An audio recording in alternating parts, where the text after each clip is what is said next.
Hello, everyone, and welcome back to the second episode of Making Sense of Eternal Turn. I'm Nico, as you guys know, but this week, Bran Flakes actually is on vacation, so we have our guest star here, Shuvi Senpai.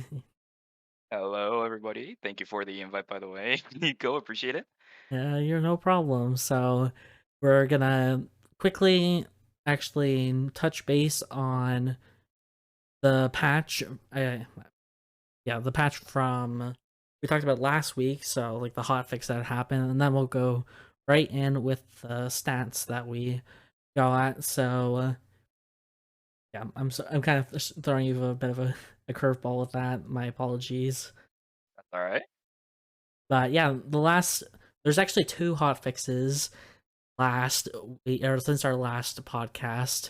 And for the first hotfix, what we talked about, if you didn't listen in, was honestly like pretty on point. The characters that we mainly talked about and like what we thought would be nerfed was touched overall, except for the items, which hopefully they'll touch on more of the items in the major hotfix or major patch.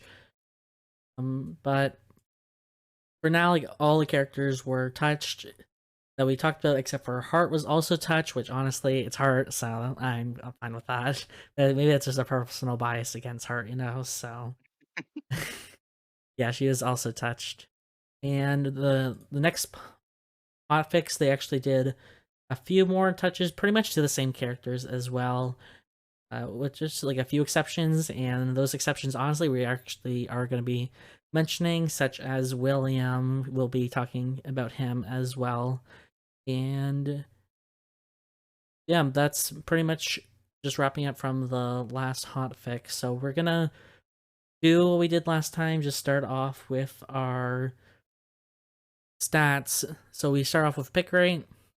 And yeah, we do like the highest, like who are the best characters, then we go out over the worst characters, and then afterwards you talk about like items and just general meta as a whole, and then we take questions from you guys if you have any questions. So yeah, let's first look off at the highest picked characters.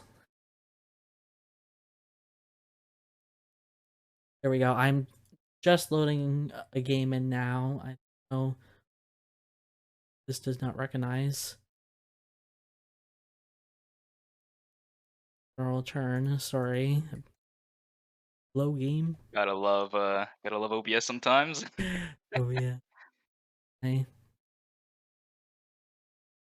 Anyways, you can see of our pick rate. There you go. You guys see the game. So for our pick rate, we have Shoichi is most picked in. Oh yeah, this is Diamond Plus still. I'm waiting till Diamond Plus or till top 1,000 is Diamond Plus. Until then, I'm just doing Diamond Plus stats. So hopefully next week, because it's doubled since the last time I checked. And actually, so we have Shoichi first with a 3.5% pick rate, followed by Glove Lead Island with a 3.3% pick rate, Luke with a 3% pick rate, Sua with 2.9% pick rate, followed by Leon with also a 2.9% pick rate. So, first character, Shoichi. This is honestly not too much of a surprise. Shoichi's always been pretty popular in Korea, which is what mainly these stats are based on. And so, with the addition of Eclipse being added, which is like a new AMP transition dagger, Shoichi's seen a lot more use. So, it's definitely obvious why Shoichi is back to being number one picked in by Elo. Yeah, and overall, I personally think that especially with the introduction of season 7 in general, one of the biggest things that were, of course, changed were just numbers in general to affinity, right? That's what we're calling it now. But a lot of amplification-based characters, I think, got a lot of big buffs during that patch, and Shuichi was definitely one of them.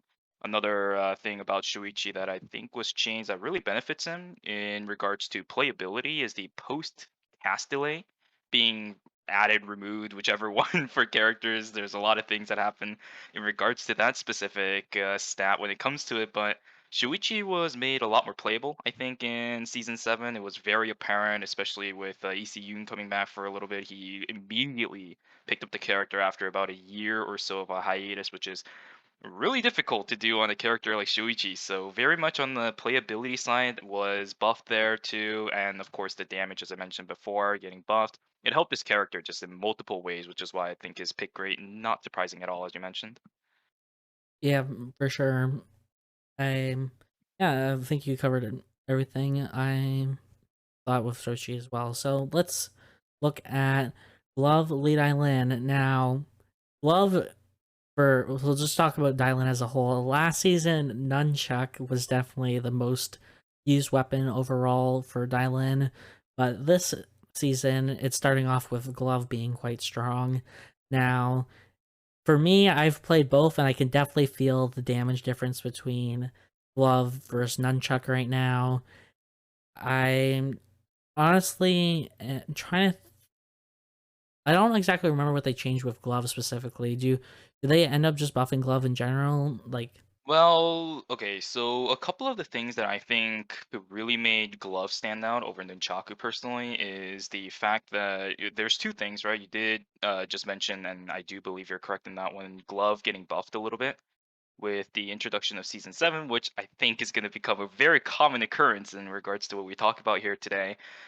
Numbers definitely were raised up. I think the basic attack amplification scaling in general has always been really good on Gloved Island. That just got slightly better during season 7. Of course, Mark of the Phoenix has always been an absurdly strong item. Imperial Silk Gloves also getting a little bit of buffs here and there with the attack power that it has been making Glove very substantially strong, I think, over Nunchaku. And the other point that I was trying to make here is the fact that the Striking Tiger, Lead Island's ultimate, has been nerfed a couple of times in the past couple of patches, and Nunchaku Lead Island really relies on the sole damage of the Striking Tiger to be able to assassinate players, whereas Gloved Island is a lot more of the front-loaded damage fighter, where she relies a lot more on the basic attacks and not too much on the ultimate to actually finish people off. yeah, actually, now that I think about it more, I do yeah, agree with that. I really was a fan of Amped Violin, specifically Hmm. like Nunchuck last season because Yeah. I mean you're not gonna play Amp early on Glove, right? And Yep. I played it this season or since they changed how Amp is, and I could definitely notice the damage difference. I literally felt like I was Oh doing no yeah. damage. And with yeah, Amp being changed, which is why Nunchuck was like really good because last season because the amp scaling on nunchuck was really good compared to glove, but now since the amp formula works differently, if you're not building into amp you actually have no amp. So and I mean the scaling's like not as good as it used to. I don't think they doubled it Yeah. compared to what it was before. So Yeah, not at all. And in general, I think the biggest thing about Nunchaku here is that, of course, you talked about the amp dial-in days, and it's really difficult to do that nowadays, even with the huge, huge stats that Hydra ended up getting with Season 7.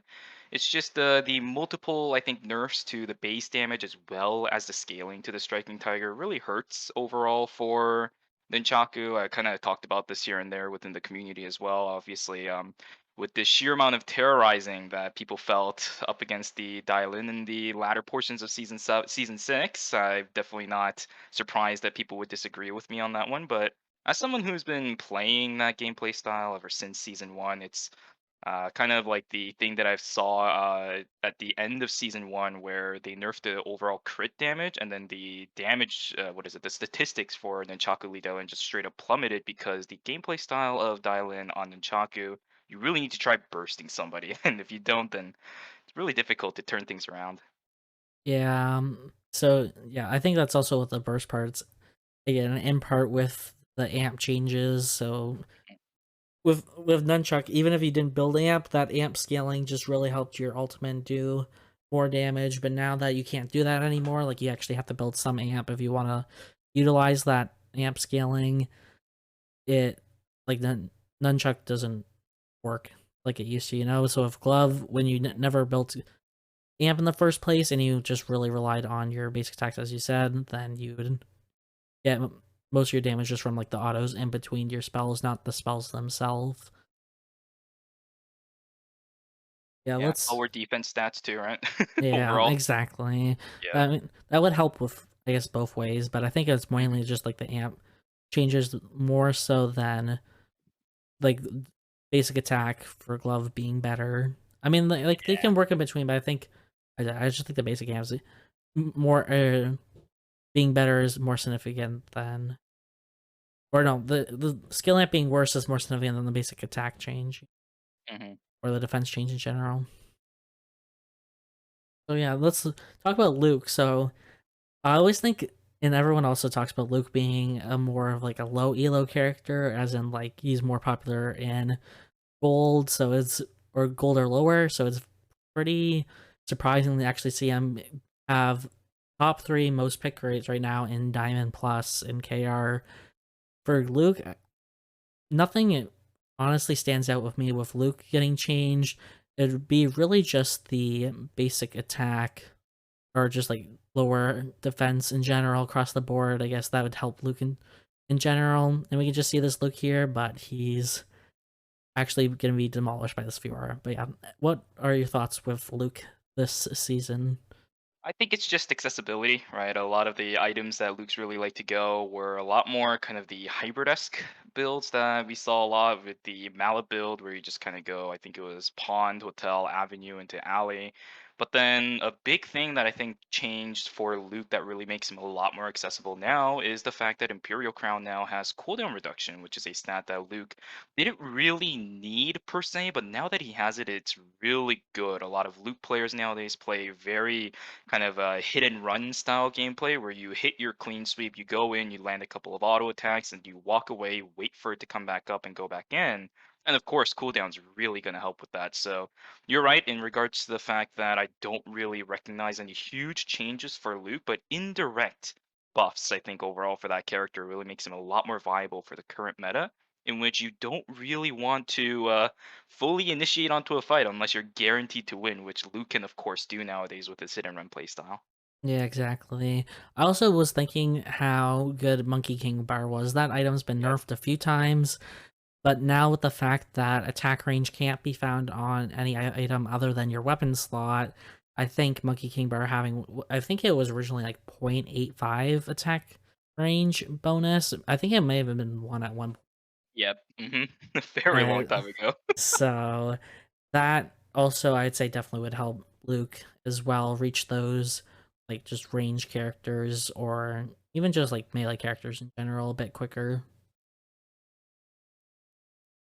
Yeah, our next character for our yeah, high pick rate is Sua. So Sua was honestly pretty bad from my understanding at the beginning of season 7 just because of how amp changed, but they gave her a pretty big buff. And last podcast, actually, Brandon and I did mention Sua as a viewer Q&A, and Brand was saying how he thought that it wasn't that Sua was bad, but just the meta didn't work with Sua, you know? Yeah, if you understand what I mean. Right? Yeah, no, 100%. I was gonna bring up that as well because we can see that Sua gameplay has changed in the past week actually as well, right? We've seen a lot of vampirics usually on Sua, but now they're running the red sprite. And I think another big change is the fact that the tree got moved up from hotel up into temple, which is actually the ending spot for Sua builds in a lot of cases, which makes her very easily accessible to that specific objective. She is absurdly strong with the current numbers that she has at night one, very good for sustained rotations in regards to her damage windows. And on top of it, a lot of Sua players nowadays play her as a very poke kind of mage where you just use the Odyssey and the red sprite damage because of how overstated that augment currently is, in my opinion. And you can just kind of poke people out, keep them stunned, locked down in one spot until you really want to start going in. It's very similar to Luke, except you don't really hit and run. You just hit and stay as far away as possible until you want to go back in. Yeah, I know you mentioned with the vamp change, but if you actually don't know, the reason why people aren't running vamp anymore is because the amp on it is actually really bad. Yep. The math done by I talked to Eclipse a lot just because he's another or Linux main, the top Linux main the last season and the last actually I think couple seasons, and just doing the math on that, it's not worth it anymore to run. So, like, unless you're using the Omni Siphon for it, it's not a good augment. So that's why you're probably seeing a lot of amp characters just change to Red Sprite because Red Sprite's actually really good and probably needs a slight nerf as well.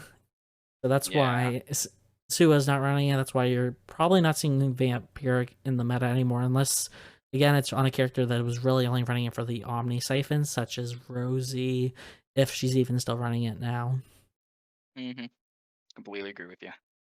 And we have our last character, Leon. So we talked about Leon last week. The thing, again, just to bring up with Leon, is he kind of got he got a lot of buffs during the preseason patch, and he didn't really get touched overall.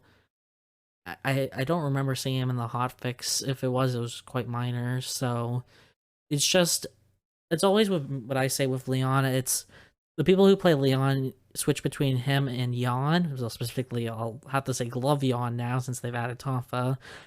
Just because how similar the glove playstyles are, in my opinion. Like, except for really like Nikki, if you're most of the time what you build on all the other glove characters is the exact same. So if Leon's bad, it's generally everyone's on Yon, and if Yon's bad, then everyone's on Leon. So they just kind of pick whoever's the strongest character right now. And since the devs, I guess, don't really see that, or they see like, oh look, Leon's play rate's going down, we're gonna buff him again. Everyone just changes back to Leon. So he did get a lot of AP buffs in the preseason patch, as I mentioned. So I would say that's why he is being played a lot more. Yeah, and I think overall for Leon, especially, his trades are very favorable as a front-loaded fighter because she simply has Cannonball, right? Like, it's such a good sustained skill, and once you get to a certain amount of cooldown reduction, of course, the moment you get something like I guess now if you want to go Taproots as well, Taproots, Queen of Hearts, you go Prominence as well. His shield cooldown is on such a low timer that trades are nowadays very favorable for him. And you talked about the attack power buffs that he got, but then we also include in tandem the defense nerfs as well, and it really just allows him to take very favorable trades with low amount of defense builds. I'm looking at right now, I think Brazil Gauntlet, something around the Dragon Dobok, right? And then he has a couple of other items, but it doesn't really kind of substantiate the sheer amount of defense that Leon's usually built back then. But nowadays he has the leniency to not really do it because a lot of those quick time trades most of the time will go in Leon's favor. And if he really does want to chase, it's not going to be the best. I'm not going to say that Leon has one of the best chasing capabilities in the world, but at the same time, he definitely has the tools to keep up to somebody. And if they want to continue to fight, they definitely have the tools to do so. Yeah, for sure. And I don't know, is Leon actually building Dobok right now? Just because Yeah. Dobok doesn't have the attack range on it anymore. Yeah, So not anymore, but I think it's still just really good just in regards to the routing because one of the biggest things that Leon really likes to go nowadays is the permafrost. And a lot of the other builds that he goes, it doesn't really supplement him the stats that he kind of needs to stick onto people. Like you do get some movement speed, of course, of all the boots kind of got the same amount of movement speed now, as well as just in general, he can build into some decent items that gives him additional movement speed, like the Jolly Roger. But yeah, I think it's just there's a really good build for him right now. People are just continuously running it, and Dragon Duel's in there. yeah, It's cool. yeah, and as Eclipse mentioned in chat, it does still give a lot of AP and CDR, which is definitely what Leon likes. That's why Mhm. he's sticks to Queen of Hearts. Like that's what he makes Queen of Hearts right with his first VF. Just because CDR on Leon is quite a powerful stat, it allows him to keep up with people.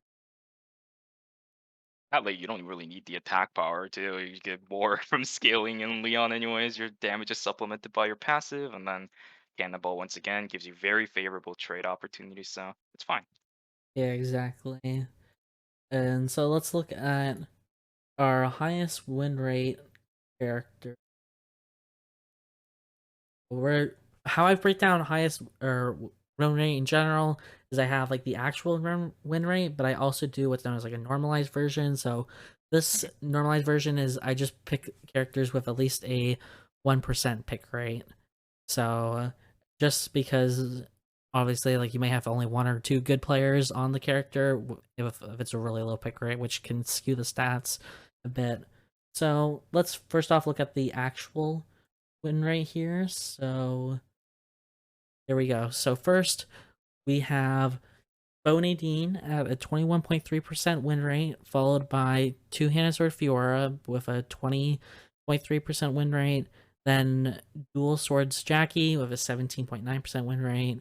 11 with a 17.6% win rate. And finally, Adina with a 17.2% win rate.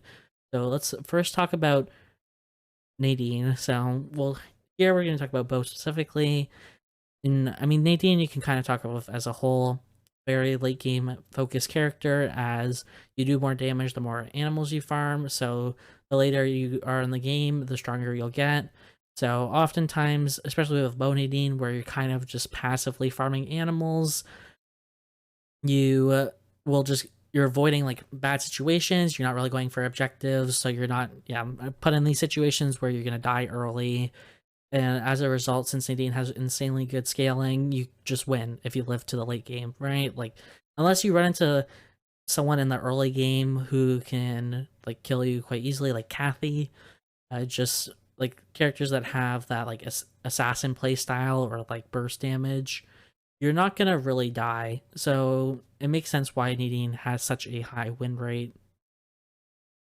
Yeah, and I think another big thing here is that we're still kind of feeling the after effects of the statistics from when the stack changes were not nerfed. I think it was like a patch or a couple hot fixes ago that that happened. Nadine's numbers for stacks were getting ridiculous at some point. I think there was a video from one of our. I'm going to bring up, of course, a different weapon here, but one of our Korean crossbow players where they hit actually 1,000 stacks in one single game. So the fact that you can just go that high with the stacks, I don't know what the preconditions were, of course. Like I don't know if the lobby was like a completely free lobby or anything like that, but just the fact that you can do that or you were able to do that as a Nadine hypothetically to begin with, of course, your numbers are going to be absurdly high. The Mondron's also been focusing a little bit more towards making sure that Bo is a little bit more in the meta because of how much terrorization that happened with the crossbow meta during the middle to the end of season 6. And this number, it does seem quite high considering how I don't really see too many Bonadines myself. But it's of course it can happen. I just have to think about the fact that it can happen, and with the numbers that I saw, yeah, definitely a possibility. Yeah, so with last week, if you're here for the podcast or even just listen to it, we did Mhm. mention that Nadine stacks were pretty much doubled in the Yep. preseason. I guess their thought process was since Amp's bad, we're just gonna put it into our kit. I really don't know why they decided to double Nadine stacks in the first place, because especially since they also just recompensated Nadine's amps like bad amp scaling during the hotfix during preseason, and they did nerf her stacks slightly from what they originally gave it, but it was like two stacks off. Yeah. It wasn't significant. It's still way more than it was last season, and Yeah. it's taking a toll on the meta. Like you can see it here. You probably are running into a lot of Nadines in general. Yeah, and to begin with, those stack counts added onto the damage of either Wolfesold or Bullseye, they're not affected by amp. It's just a 1-to-1 straight damage addition, if I remember correctly, for both of the skills. So Yes, it is. giving that big of a damage buff for stacks alone is quite absurd. I looked at the numbers, I was like, oh, this can't be right, but it happened. Yeah, so if you're able to get 1,000 stacks, that's like 1,000 just bonus damage added to your spell. Yep. It's just 1 to 1, and I've said it honestly since like a few seasons ago. Actually, I think I made a post about it on the feedback and suggestion section where I said count Nadine stacks somewhere. Just do it what they did with Shukai. Like, there's no reason that Nadine should have infinite stack scaling. I'm waiting for the day that they do it because they did it to Shukai. There's no reason why they shouldn't do it well. Mhm. And yeah, next up we have Two Handed Sword Fiora. So again, this is another character that is just like a late game character.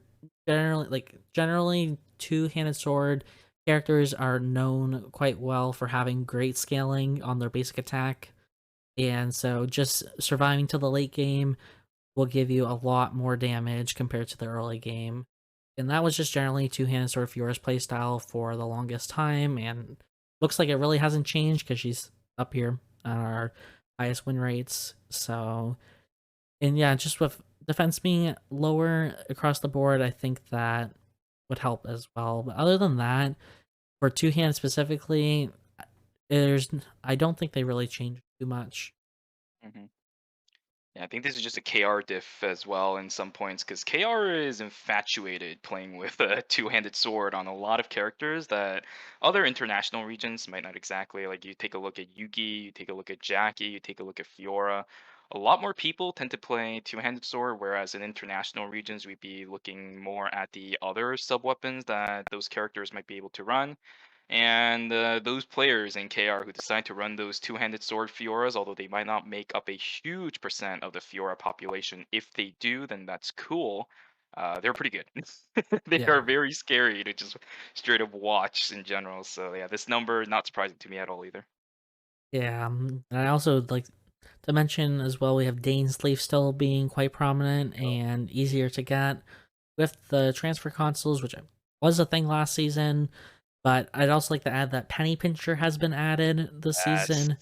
So all these transition items are easier to get because most characters are running Penny Pincher these days. So if you're looking for a VFF item, especially you're going to be running Penny Pincher and you're actually able to get it about like a day earlier. So like if you originally had to wait till like night 3, then you can get it during day 3 just because of Penny Pincher. Yeah, or even Levitine, right? Because Levitine also has really good scaling. Two-handed sword in general has always been infamous for its incredible scaling into the late game as well. And pair the two together, you get an incredible combo. Yeah, for sure. And now let's take a look at Dual Swords Jackie. So, Dual Swords, I guess having a high win right now is for me.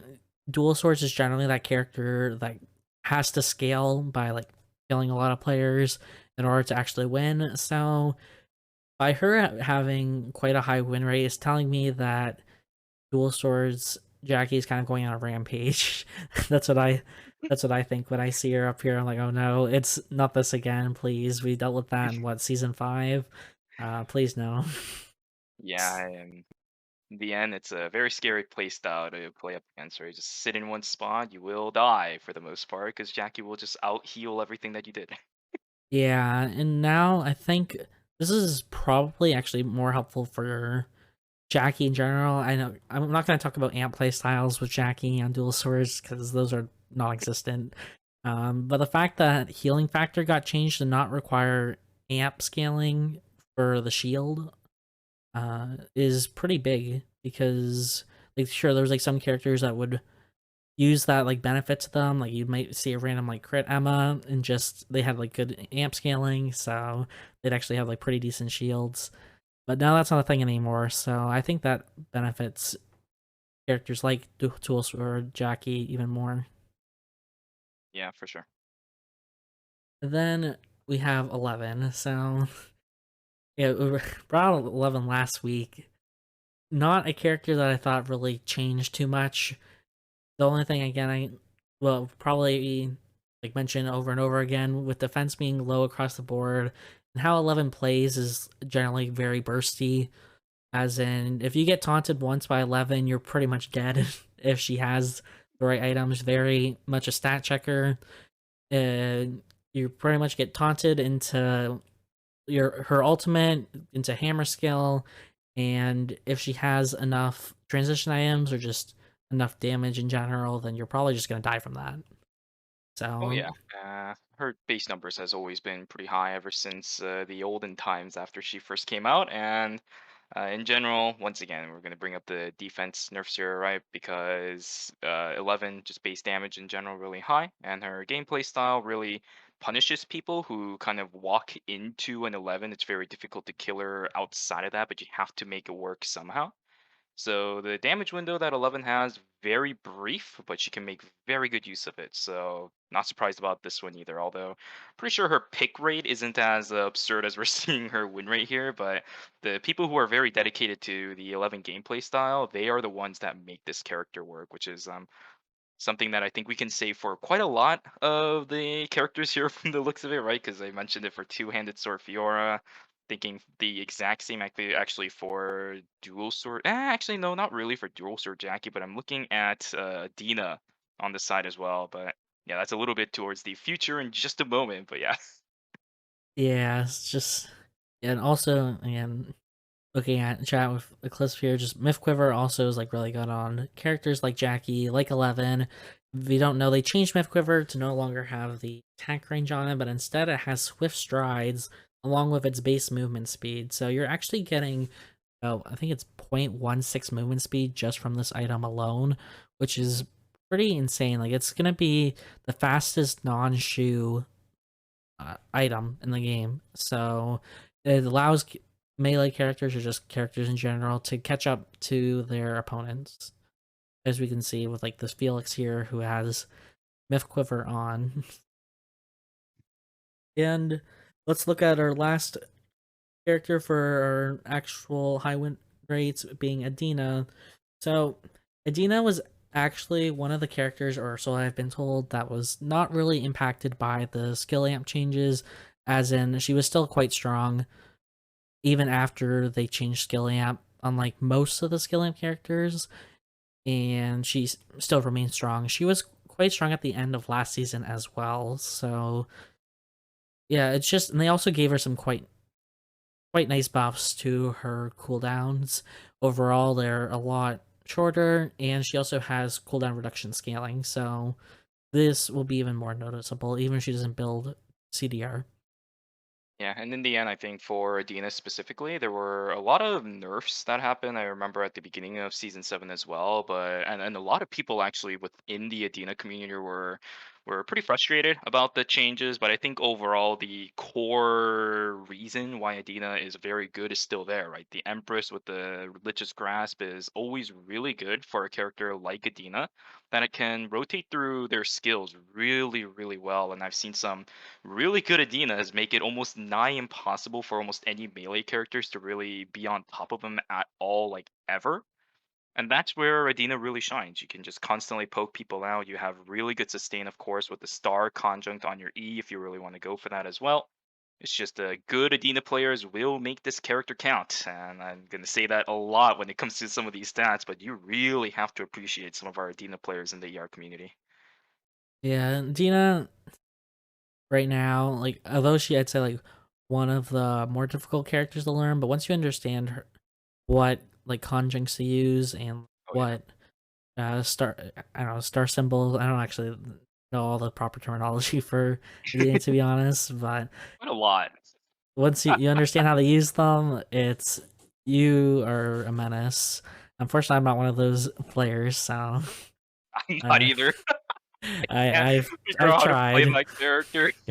I've tried, but I'm like I don't know how to play this character at all. Yep. And yeah, so let's look at our normalized stats of win rate. So these are characters all with at least a 1% pick rate.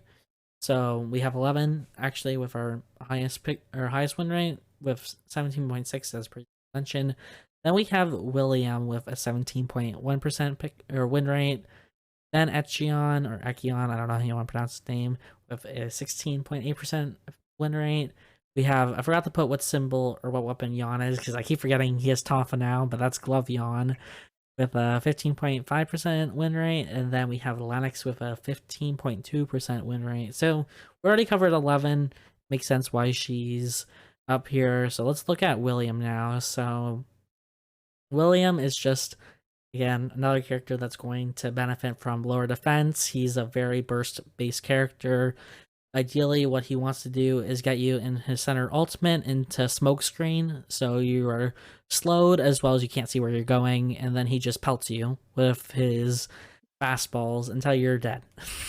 Right? And so if he's able to get a Dyadic Prism, if he's able to get, I don't know what other items, like Halo, assume you'd want, or maybe he's more crit focused, or probably Emerald Tablet, then you're probably just dead, right? Especially in the late game where less defense across the board and easier to get transition items. So he's probably just melting people.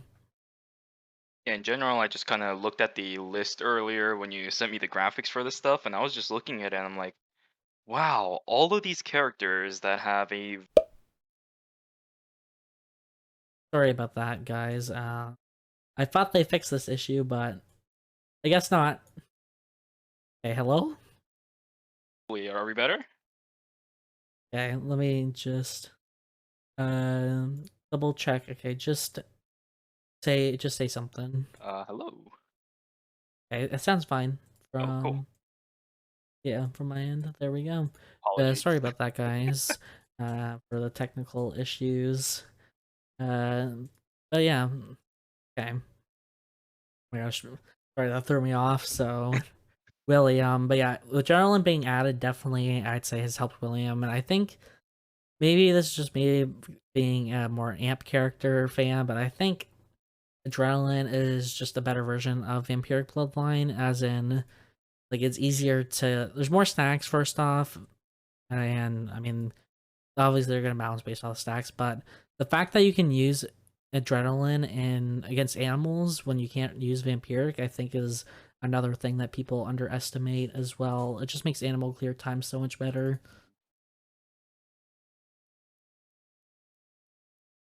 So now we have Echion again. Echion is a character mentioned last time, so Echion's one of those characters that is in but that didn't really fall through the like lower defense, right? He's Yeah. just one of those characters that's like, I'm just gonna stack defense and do a lot of damage still. Uh, just like last season, and yeah, nothing's really changed with him. So he's able to get away with just stacking tank items and doing damage, unlike most, if not all, the other cast members. Yeah, and another thing I think that really benefited Ekion recently, he did get a couple of stat nerfs actually recently. I believe both of his attack power scaling as well as his base attack power were nerfed. But it's as you mentioned, right? You just build a lot of defense, and over the time, you build something like Black Mamba Tree of Life upgrade, then you get the damage around you with the effect when you're in VF Overload. You don't really need the attack power, and you also got scaling buffs on your Omnivamp on that VF weapon as well. So very solid of a situation that Ekion is in. Now, is that the same thing that a lot of Ekion players say? I can't exactly confirm or deny that, but in my personal opinion, the trade-offs that Ekion has gotten compared to some of the nerfs that he's gotten, as well as the buffs that he's gotten, he's fine. Yeah, just I'm hoping that they do address Ekion. He's been a character that people have wanted to address for a while Yeah. now. I'd say like last season, probably even like ever since he's really come out. To be honest, he's pretty much had the exact same play style. Sure, I know he got like mega hard nerf, like the major patch after he came out, and then they buffed him slowly over time, fixed some of his core like bugs, and he just hasn't really changed how he's played since. So it'd be appreciated if they do address Echion's, I guess, bulkiness or ability to do damage with even if he builds tank items. I don't know. He is such a hard character to balance in a game like this. I said this a long time ago, and I still stand by it. I don't think there is ever going to be a world where Ekion is perfectly balanced in a game like Eternal Return. He's either going to be pretty strong to very, very strong, or he's going to be pretty weak to very, very weak. It's very difficult for a character with so much mobility like Ekion, as well as sustainability, for him to be balanced. It's either you're really good at what you do, which is being mobile and constantly dealing damage around you and locking people down in one spot, or you can do that, but you don't do damage to follow it up. So people will, over the course of time, take you down as well, which kind of gets supported now with the new augment that was added in season 7. It's like the one with like the fist in the picture. I always forget the name of it, but that one, it makes it It really is. I good. think it's better retribution, isn't it? Yes, yes. They keep thinking retaliation and like brutal. I don't know what is No, wrong with the other me. one is having knee-pads. I know you suggested a different name change, which I do agree with. I think having knee-pads is such a bad name. Yeah.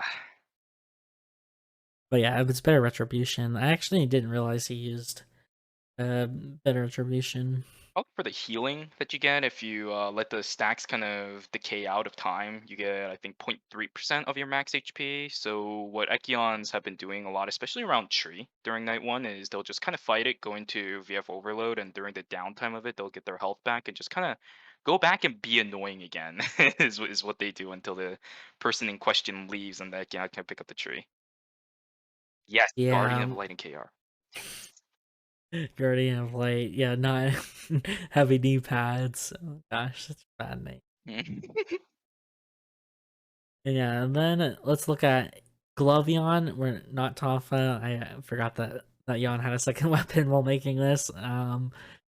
But yeah, again, we talked about Liam before, but this is actually a stage where I think both Yon and Leon are really good right now, and obviously like the stats are kind of showing it. People are winning with Yon, and like I said, he has at least a 1% pick rate, so that it's not just like one or two people. It's a decent number, and a lot of people are playing Leon as well. So with Yon, he just has and that another like burst combo type character. He ideally just wants you in his Tetragon, I believe that's what his ultimate's called, and just CC you with like the kickback. I don't know what it's called that one, but he just wants to like CC chain you and to just kill you with his auto attacks as well. So yeah, just I think again lower defense, easier to get transitions. I don't know what augment is he using specifically. Do you remember or know? I think for glove you can run a plethora of it, and Eclisp did indeed get it right. It is Tomahawk Roundhouse for his kick, but you can run quite a plethora of augments on Glove Yan, which is I think one of the reasons why he's so highly sought after. You mentioned earlier, compared to Leon, you can either like pick Yan or pick Leon, whichever one's stronger. But for Yan, he has a lot of options. You can either run stuff like the Vampiric, which is still there. You could of course run something like Adrenaline, which I've actually seen from a couple people because it allows you to rotate through your animation canceling a little bit faster throughout the course of the fight, which does help Yan in a lot of cases, of course, with his unyielding passive stacks as well. Um, Frailty is always an option if you want to go for that. Healing factor, of course. There's so many things you can do on Tomfa Yan. Sorry, Glove Yan. There you go. I've always been so used to hoping for Tomfa Yan that it's just kind of stuck in my. It's just stuck on me. You know what I'm saying? But yeah, for Glove, Yeah. yeah, not surprising at all. Plethora of build paths as well, so you almost never get bored playing Yang because he has so many different play styles you can play around with. So Yeah, he's just also that character that does so well with transition. I am well, like he just so hard to deal with once he gets those transitions. hmm He kind of just chases you until you die. I feel like he's just like a run at me character. Like yeah. I hate facing Yon. It's like I can't do anything. He's just charging at me.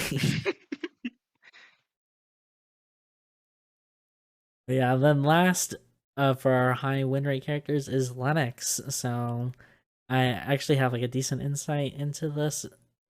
Being a Lennox player, with the amp changes, Lennox was definitely weaker, but they've since buffed like pretty much all, if not all, the amp characters at this point to being like usable. But the thing that Lennox struggled with like last season, we're gonna compare because that was definitely like her weakest point, I guess, since probably since season 1 or 2, like last season, was that she didn't really have enough damage in the early game to warrant like being used compared to a lot of other characters. But now how they've changed amp, where you don't have to like worry as much about your base numbers, where you can actually like use your scaling first. Like with how scaling amp worked before, it was like if you had 200 base damage, then it'd like multiply it by like the percentage you had. But now that it doesn't work like that, and it's just adds, or like it adds it based off its multiplier. You don't have to have really high base damage anymore. You can actually do a decent number of damage even if it's like level 1 to scale. Like that was the main goal,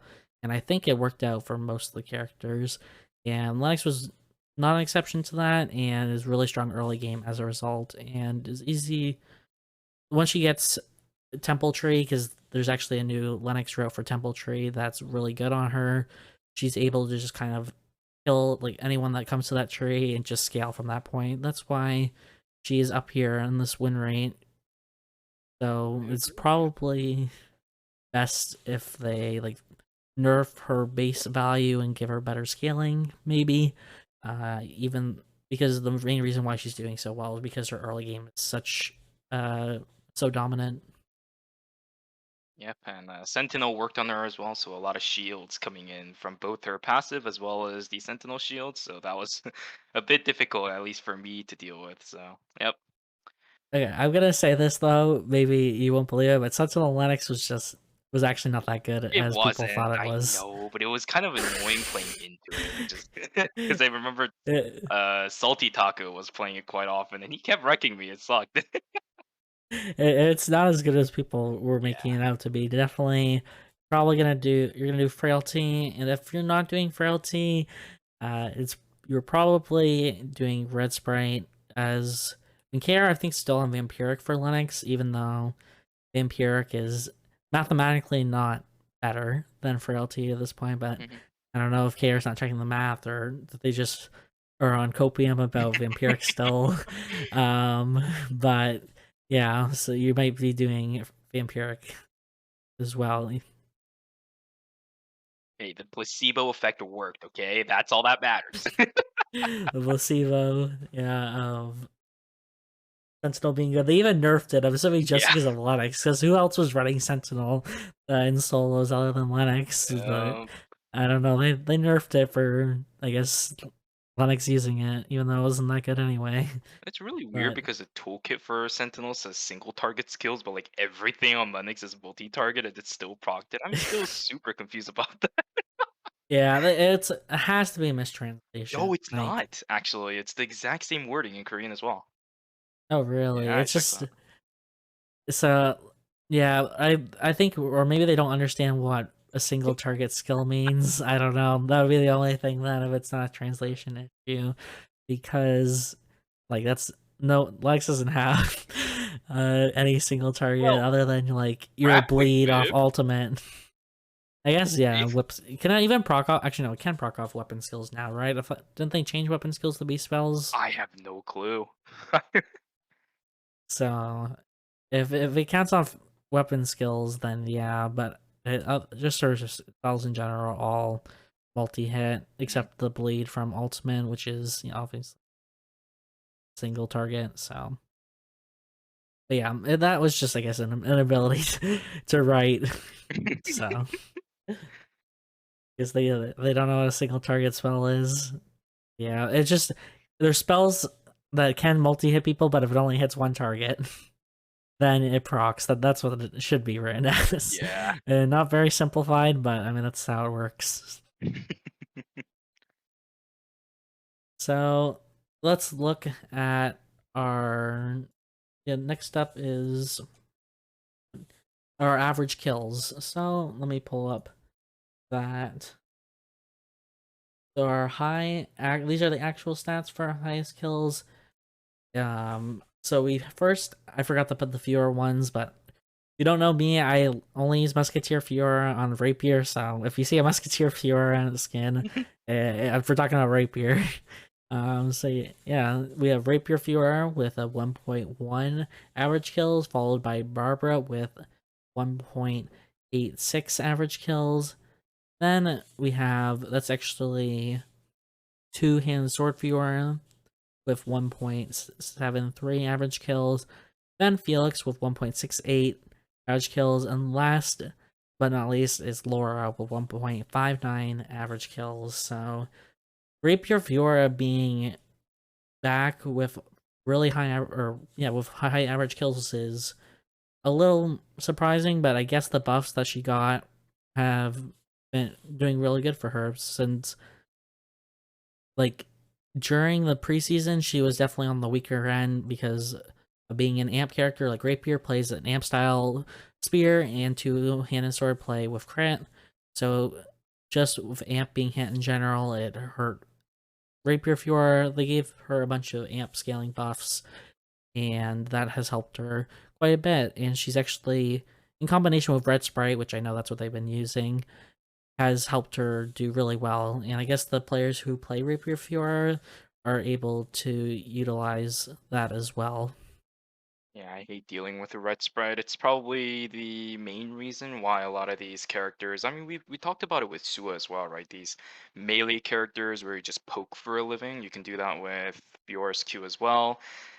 I don't know. It's really tough to say about that one, but overall, I mean, you can scale pretty well, especially with some of the transition items. I think one of the biggest things about AMP characters nowadays is that their early game, their numbers aren't that great, but the more and more you transition into late game, you have items like Persona now, where it gives you an absurd amount of stats, and Mistletoe is also very, very good compared to Sword of Justice, and all you need is a tree for it, so. Yeah, overall, it's not bad of a character to be running right now, post the season 7 patches, and as you mentioned, she's pretty all right. Yeah, yeah. I'll just clarify. These are the actual actual average kills. Mhm. I will be showing the normalized version, which is at least a 1% pick rate after we cover these characters.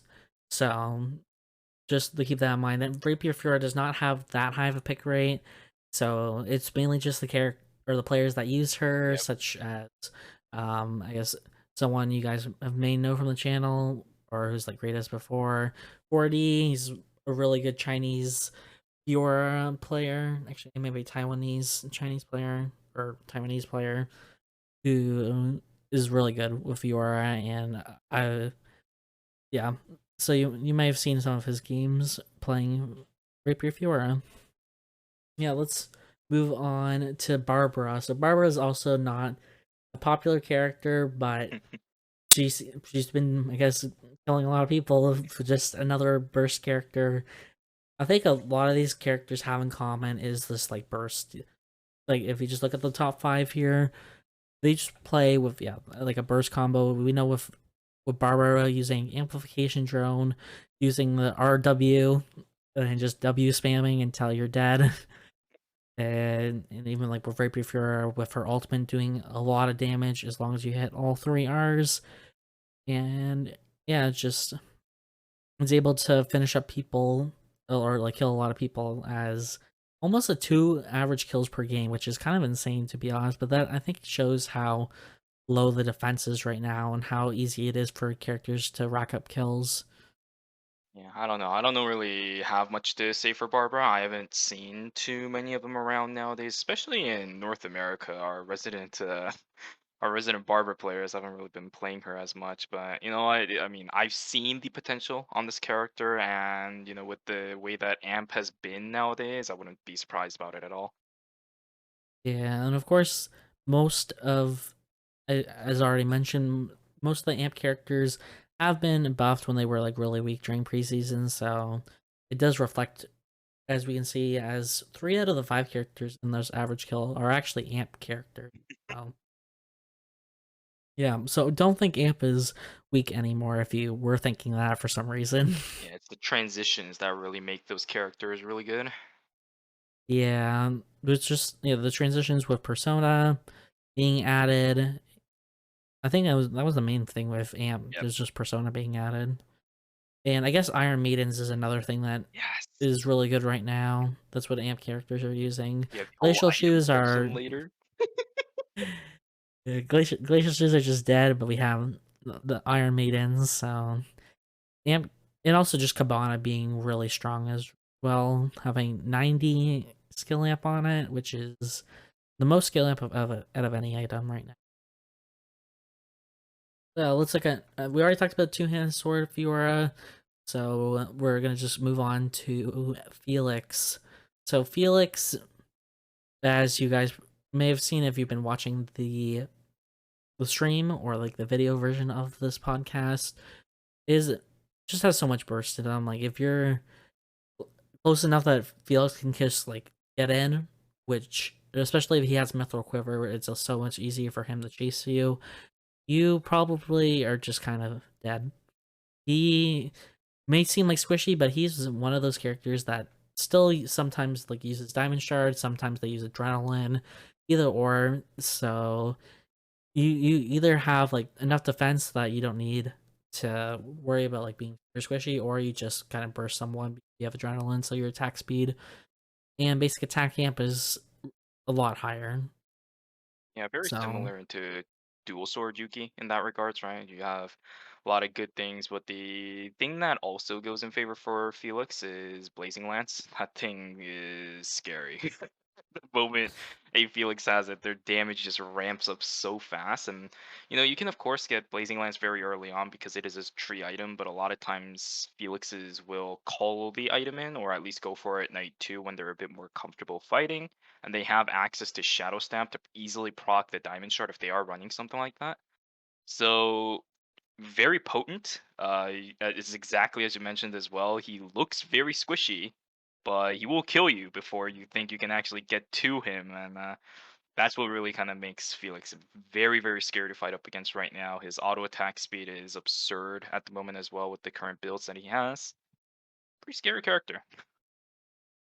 yes, and yeah, I also just think his chase is like really good as well. They've been slowly buffing him since, or like throughout season 6, as he pretty much was not a character after they nerfed him several times in a row because he was, I mean, it was deserved, Yeah. but they pretty much killed him.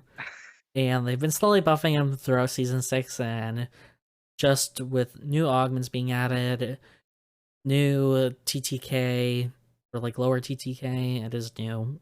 It's just helped Felix overall. And yeah, he's was talked about in our last episode, and it's still pretty much the same. They gave him, I think, a couple nerfs during that hotfix, but it was minor. Like most of the hotfix nerfs are overall like quite minor and haven't really changed the meta at all. Mhm. So our last character here is Laura. So Laura is another character that uses red sprite, similar to like Rapier Fury we talked about, and they've kind of changed. I think they changed how Laura, like, they shifted her damage into her ultimate a lot more compared to her passive, if I remember correctly. Maybe you can do you remember what exactly they changed with Laura? Yeah, I mean you're about right there. I think another big thing there is the post cast delay stuff again. I'm gonna bring that up here. It really broke Laura when it comes to the actual play style of it. But once they fixed it, I think the what is it, the buffs that they gave Laura really makes her still a standout character. I don't think she's played it as much nowadays because while Laura has been broken multiple times, I think in the past couple of patches, people found other stuff to play. But the people who still stick by that character have found an all new, I think, love for the sheer amount of easily accessible rotations of skills that you can do with the post cast delay stuff that was happening in season 7. Yes, I've yeah. Post Castanet is also a thing we've well, at least me. I probably should have just more, especially when we talked about Nadine. I did mention it last episode, but Nadine post Castanet between her monkey wire and her squirrel trap, which for W and E, if you don't know, have felt really nice. But it's allowed her a lot better escape potential because you can place your monkey wire a lot quicker, and as well as your squirrel trap, so you can slow the enemy and get away quicker than you used.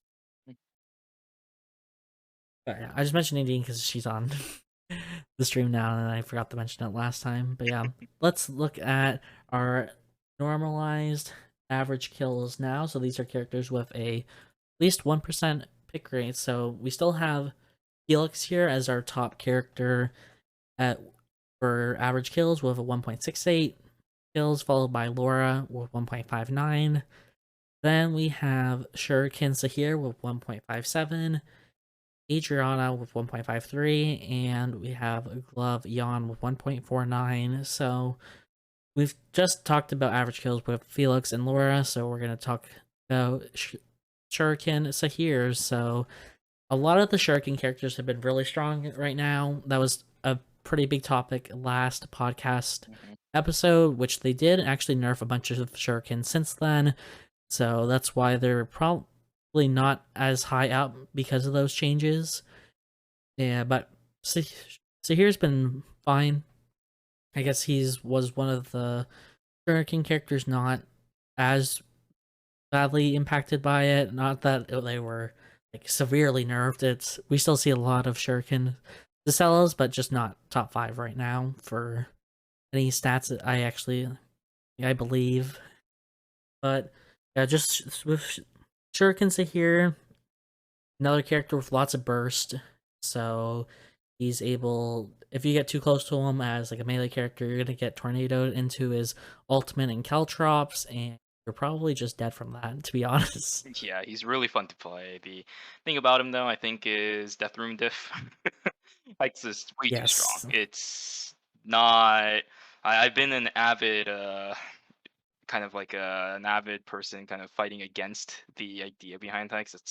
It's not healthy in my personal opinion. You hit one skill, you just back off. There's like 202 true damage now right there, and with the scaling that shuriken characters have nowadays, those true damage numbers can sometimes go into the 300s, which is absurd for the cooldown. But overall, Zahir, very bursty kind of character, which is why I actually kind of appreciate the fact that he can most of the time, if you're trying to one shot rotate somebody, only makes use of one hex. But at the same time, fun character. I think is the people who play him are cracked. That's that's hands down just fact. If his numbers are that high, it's because the people who are playing him are still dedicated to the arts of the Caltrops and the Bargavastra, of course. Other than that, he's fun.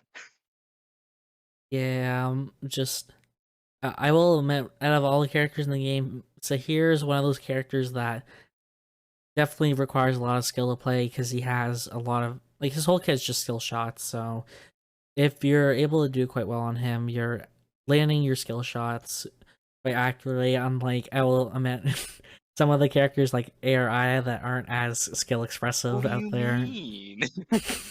Well, what I mean AR, I mean not even just ARI, just AR in general. Like, but yeah, if you can do quite well into here, I do applaud you. Yeah, now let's move on to Adriana. So Adriana was another character that wasn't badly impacted, if not honestly, I'd say like maybe got a slight buff with the amp changes. Just the yeah, just the scalings they gave her were quite good. Like her Q, like her flamethrower did a lot of damage still, and it makes sense that her average kills are quite high for our at least 1% pick rate characters. I still think her damage is like really good, and she's able to just kite people until she just like kills them, right? So she's not like a burst character compared to like most, if not all the characters shown here. Like generally, like she's like a character that takes some time to kill, but if you get too close, or like her flamethrower definitely hurts. Yeah, actually, I think this is going to be the one where I'm going to be disagreeing with you for the first time, actually, in this one. And this is just going purely by feel, right? I'm not someone that does numbers. There's a bunch of people in the Adriana Discord that's done numbers. That's an it's okay, it's not bad. But personally speaking, I actually played a lot of Adriana right before season 7 dropped, and over the past couple of weeks, I have kind of found myself straying away from the character because it feels like I don't get rewarded for landing my skills as often. And of course, once again, this is just purely by personal feeling as well. I'm not a master Adriana player by any means, but I think a big kind of change there that really affects the way that I specifically play Adriana is the change to Fireball in season 7, making it a true Somdi fire item instead of just being able to build up into it. Um, I don't know. I was actually kind of surprised when I saw Adriana up here. I know in KR especially, the Adriana players there are genuinely cracked, so it's not like the number here is all too surprising. But it's a little bit hard for me to personally accept just knowing my personal experiences. Once again, no merit. Because I'm not that Yeah. amazing of an Adriana player here, but yeah, that's just personally what I thought. Actually, I did think about that, but yeah, Eclipse from chat Yeah, I'm just a did bad make a good point that they might do just use all of their alt charges on you at the same gamer. time. I know a lot of Adrianas, I'd say uh probably just in whole use amplification drone so that can they can recall have like a Sprite. decent amount of burst if they use all their or ult charges at the Yeah. same time or like in a really short time frame. So you can I'd say like yeah that like that is burst, but I don't know. I don't see it as typical burst, but maybe I'm just like biased about Adriana and just remembering how she used to be, where you played like the long game Yeah. compared to what she mainly. This is actually mainly with like season 6 change where they changed her flamethrower from true damage to amp damage, and I think that's when mainly Yes. she started to go from like that slower attack power hybrid playstyle to like a full amp spec. I agree. And yeah, we already mentioned Le'Veon just in general. His win rate is high, and just overall, like most characters, if your win rate's high, it's because your average kills are also like pretty high. Just how they've changed the meta as a whole to like value kills a lot more over placement. Like that's just in general. So it makes sense that Le'Veon is having a lot of kills and winning a lot. So our last we're gonna look at is our average rank. So we're gonna look at first the like what is it? Just like overall average rank. So first, obviously you can see this. Our best placer is Johan. This is probably not a surprise to most people, with a 3.8 average rank, followed by Priya with a 5.0 average rank, then two Hannah Sword Fiora 5.4, then Dagger Jackie with 5.4 as well, file and followed by Shuriken Emma. I will actually specify Shuriken here because we're gonna get Yes. Arcana Emma soon. That'll be next patch. So if you're listening to this feature, yes, this is when Arcana is not out yet. But yeah. Overall, So with you, yeah, no, sorry, oh, go you for did. it. Yeah. Well, I mean, we'll talk about Emma later if you're gonna add something with Emma. But with Johan, it's probably not a surprise to anyone here. He's just a character in solos because this is just a solos stats. If in case you were wondering, the reason why he's such a high placement is because that's all they do. Like they just run away from people, and most people are not bothered to chase them because it's not worth their time. So that's why the few Yawn players that play in solos and Diamond Plus are have such a high average rank. Yeah, I think in general, I can. I was just about to say earlier that I was gonna try to generalize everything that was happening here. They're either very slippery or they're very tanky, and Johan does both. Which is Yeah, why, of course, he's very not surprising there. I've heard that Smart Bomb's been nerfed, but the escape mechanic's still there if the players really want to go for it. So there's still a safety net for Johans, but the fact is, it's still there. Johans are not going to get as many kills from now on because of the Smart Bomb nerfs that did happen recently, but they're still very slippery. You can still build very tanky with the Hieroglyph if you want to start running that continuously as well. He's just a pain. yeah. Okay. We're sorry for the technical All issues. good. It should be we're having That's all more right. Here, let Discord me, if anything, let me problems. try unplugging my mic. I'll be right back. It won't be you. It's Discord. I know. Sure. I don't know why, but OBS does not like it when I separate Discord's audio source. I don't have a solution. I've trying a different program and it seems to be the exact same problem, which is unfortunate. But um hopefully there's a solution to it. Maybe I'm hoping OBS will fix this for the future because it was a problem with I used to use it on a plugin, not that you guys care at all. um but now it's built in through OBS itself, so maybe OBS will address the bug instead of worrying about the plugin. Yeah, welcome back. Let me. Fixed it. It's not you. It's my. It's OBS. It's been a problem for a hot minute. I do apologize for the interruption. That's okay. It happens. We don't have all full control of everything sometimes. It happens. So I don't think there's much. to add about Johan unless you had something else. I think you covered pretty much what you wanted to say. Yeah, not at all. That's it. Okay, so now we have Priya. Priya again was actually before you like brush off Priya because overall like last season she was definitely not the character that did a lot of damage. During preseason, she actually saw a huge spike in play rate.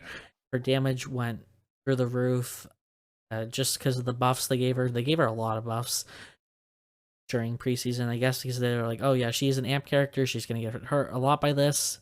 But no, the buffs actually were more than the nerfs, so she became really strong. But they ended up nerfing her a lot, and now she's just kind of back to being like an obscure pick.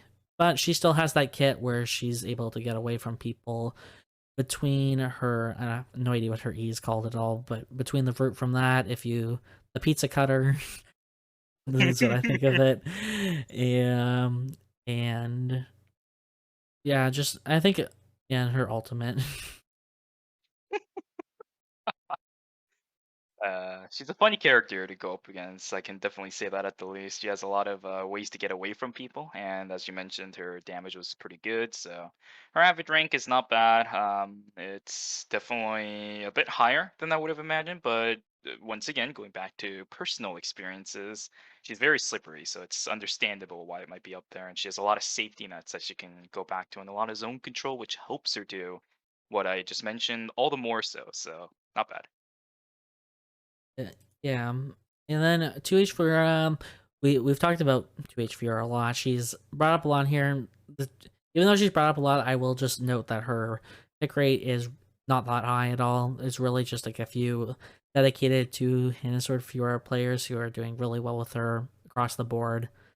And I already mentioned it before, but with 2H being a scaling character, your average rank is going to be above average overall because you're trying to scale.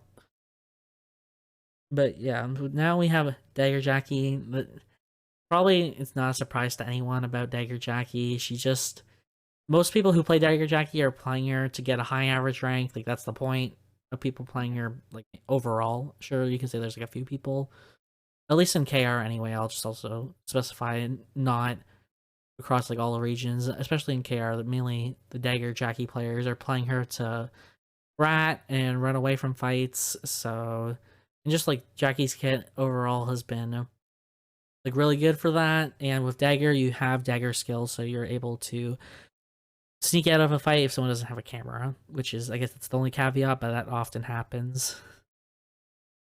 The only time I really see Dagger Jackie ever being aggressive or offensive is during team modes, and this is not what we're looking at, so that's fine.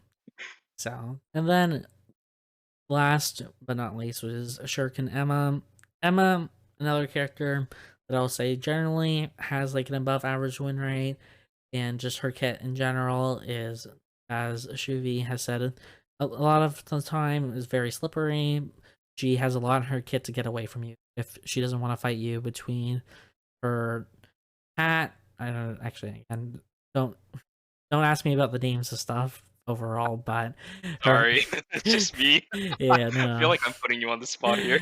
I'll do my best, but the hat, okay, and the bunny morph, I know that one, okay, and I don't know. Again, her ultimate, that's all I got. Magic trick, something, I don't know. So she's able to escape people quite easily, and that's why her average rank is high overall.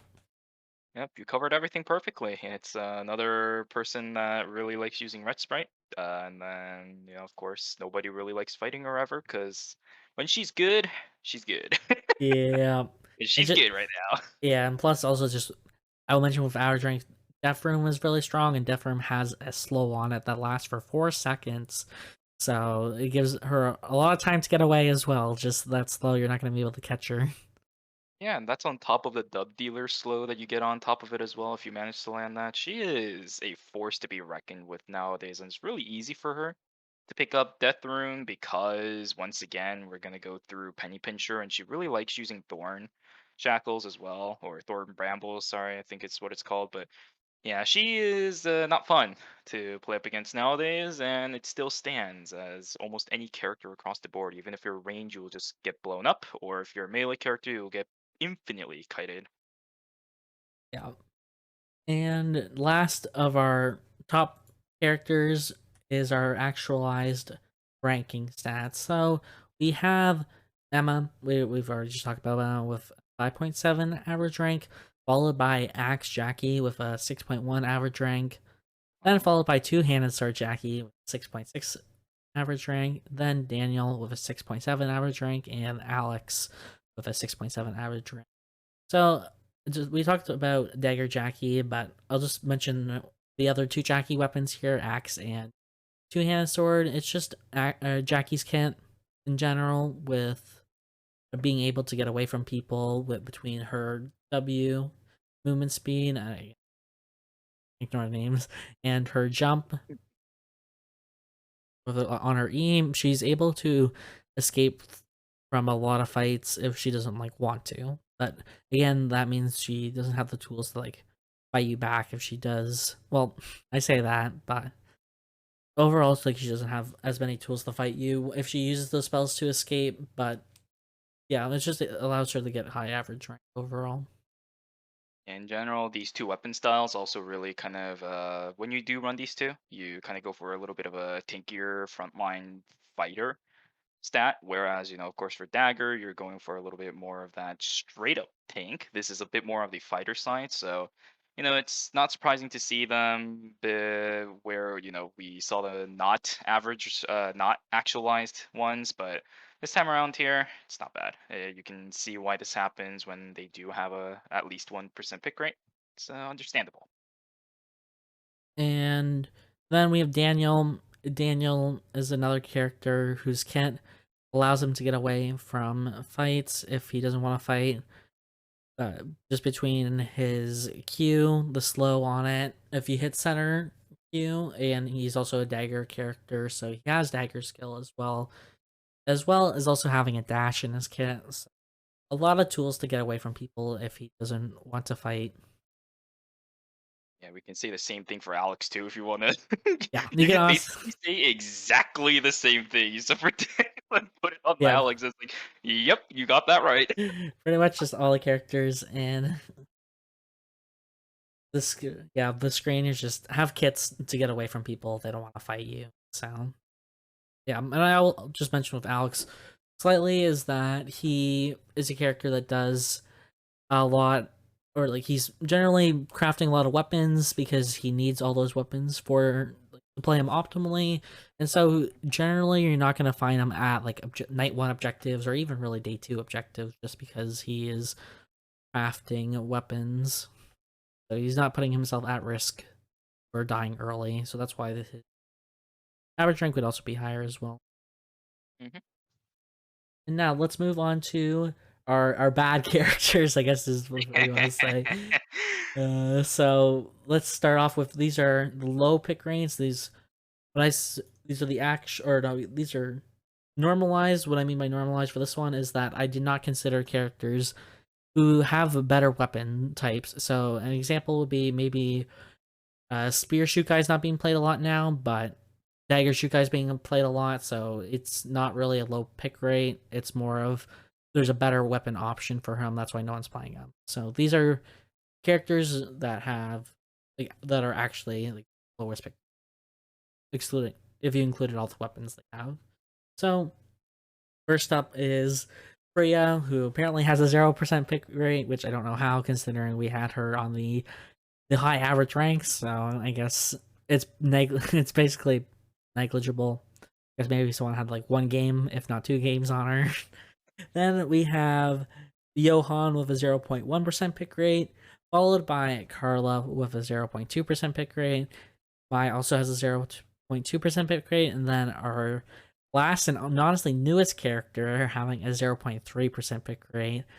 So we talked about Priya, Johan, and I'll just summarize those two characters, not like through like their average rank, but basically they have low pick rates because they're mainly meant to be played as a support character in team modes.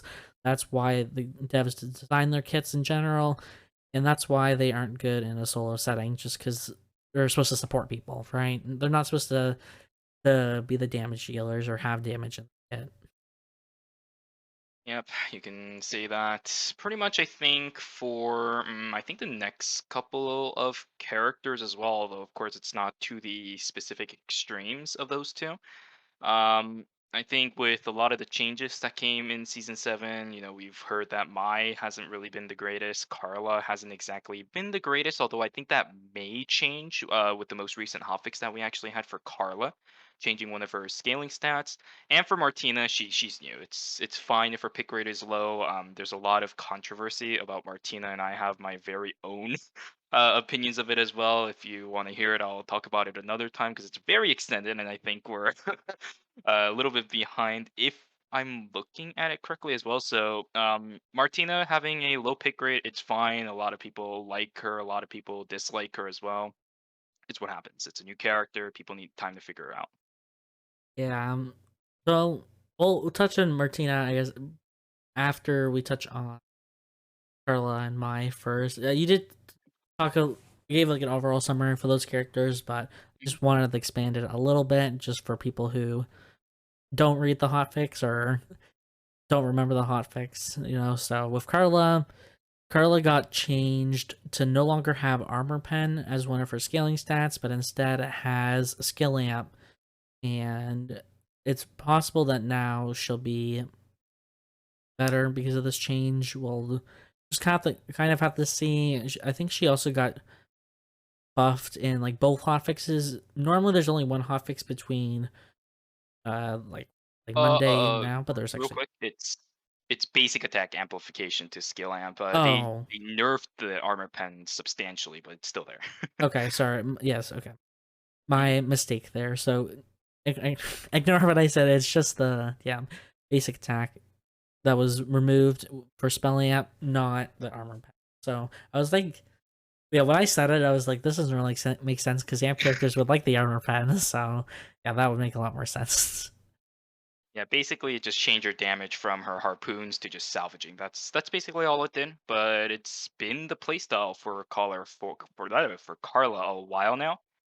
We've seen a lot of ballista builds from her, kind of transitioning into the Legend of the General a lot. So I think this change will really help. It's just way too recent of a change for it to make any sense. So I expect Carla's pick rate to go up a little bit here. But to begin with, we didn't really have that many Carla players. So I don't know about that all too much. I think she'll be better though. Yeah, and then we have my. I don't know. This for me. I feel like mine's honestly fine, but maybe that's a hot take. I'm just surprised that Mai's pick rate's so low right now.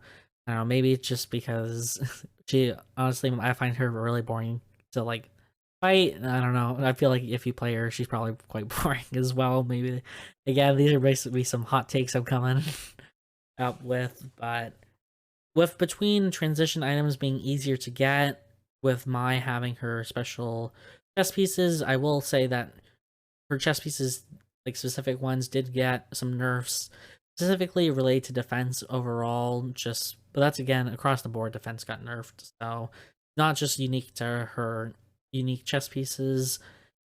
But I would think that Carla being like a basic attack character, that should be fine right now. But the stats are saying no, she's not fine. Uh, but yeah, you, I think, or did you have something with mine that you'd want to add? Other, as I said, I think I have a bunch of hot takes, but maybe they aren't as hot as I think. I don't know. I think it's I mean, let's be real. A lot of the people in international regions that played Mai a lot are just playing other characters now, and for people in KR, they're so optimized nowadays when it comes to changing out characters. And we just had Estelle release as well. Like Estelle is just a better Mai, except for transitions, in my opinion, into basically everything that Mai wants to try doing for her support for her backline character. If you want to kind of talk about team modes and solos, of course I can't really talk about that as much because seeing Mai to begin with is very rare. It's kind of hard to see what she'll be able to do nowadays. We saw a video of her earlier with once again if you guys were watching the stream, but it's not all too common seeing that character. There's just more interesting fighters that are tanks nowadays to play, like Marcus or even the Estelle, as I mentioned earlier as well. I don't know. I find Marcus real. I find Mai both really boring to fight into and also to play. So Yeah, as I said, I feel like she's just so uninteractive to fight, but then Martina. Okay, I don't want to go too long with Martina because I'm honestly surprised how long our second episode has been already. We were wrapping up with last week, but not. Yeah, we still have a bunch more to go. So Martina, she yes is on the newer end, so her pick rate might reflect that. But normally, when the character's like super strong, like I'll say with like Felix release when he was super strong, even his pick rate like after a few days being in rank was super high already. So I think this kind of just shows that Martina is not on the stronger end for new characters. She has a lot of flaws in her kit just from my experience playing her, and I made a whole video about Martina, which if you're on YouTube listening to this, I'll link it at the top right for you guys to see what my thoughts on our Martina. But yeah, I just think her kit right now for solos is probably even just in general, it does not really work. I don't know. It's way too early to really tell, right? I think I have a once again a pretty hot take for Martina as well, in that she's fine compared to a lot of other people's opinions. I can probably talk about that on my own time. Though.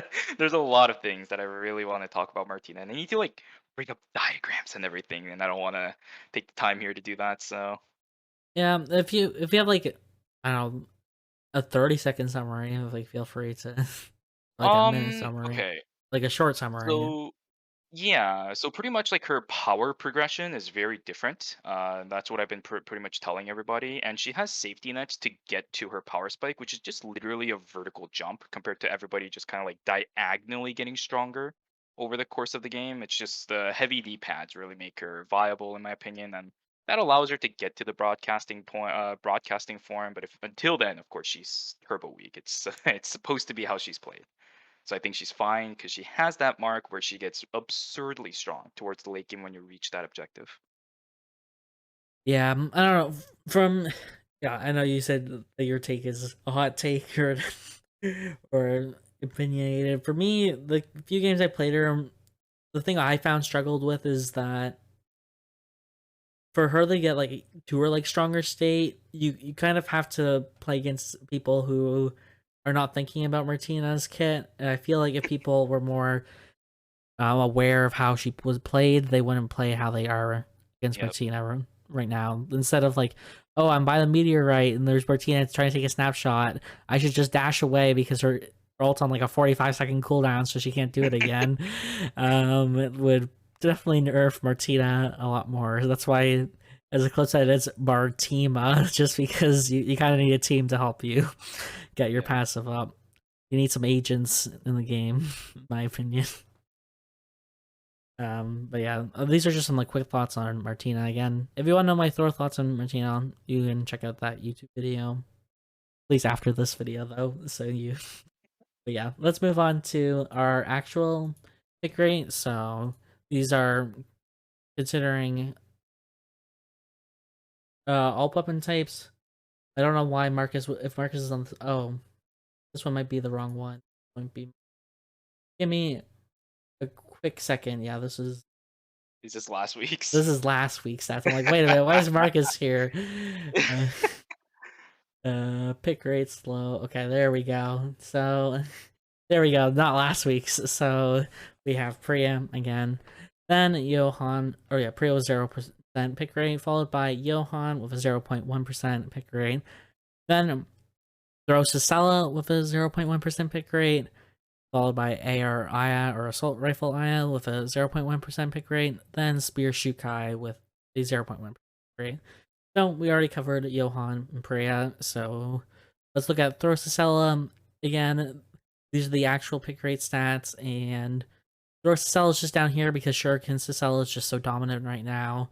There's really not a reason why to play Throsicella unless you're like me who enjoys the crit Cicella lifestyle and just wants to pelt people with your auto attacks. But then again, you could just play William if you want to do that.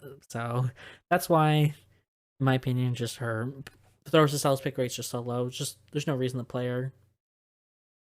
Yep, it's just a weapon out class. It's pretty simple as that. If you want to kind of shrink it down to a couple phrases there, just Shuriken's way better. That's all there really is to it. Ruthenium's build has been the kind of like the go-to weapon when it comes to Amp Scylla, but when Shuriken outshines it, well, that's just the cold hard facts for Throw Scylla players. Yep. And then Araya's actually down here. It's a little surprising. She was, I believe, down here last week's podcast as well. I guess it's just because of the changes they did to Araya. If during the last major patch, they changed AR to work that their attack power for like per auto attack is lower, but their basic attack scaling is higher. That's really the only change that kind of happened to AR, unless they changed some of the weapons as well, which I could not be remembering.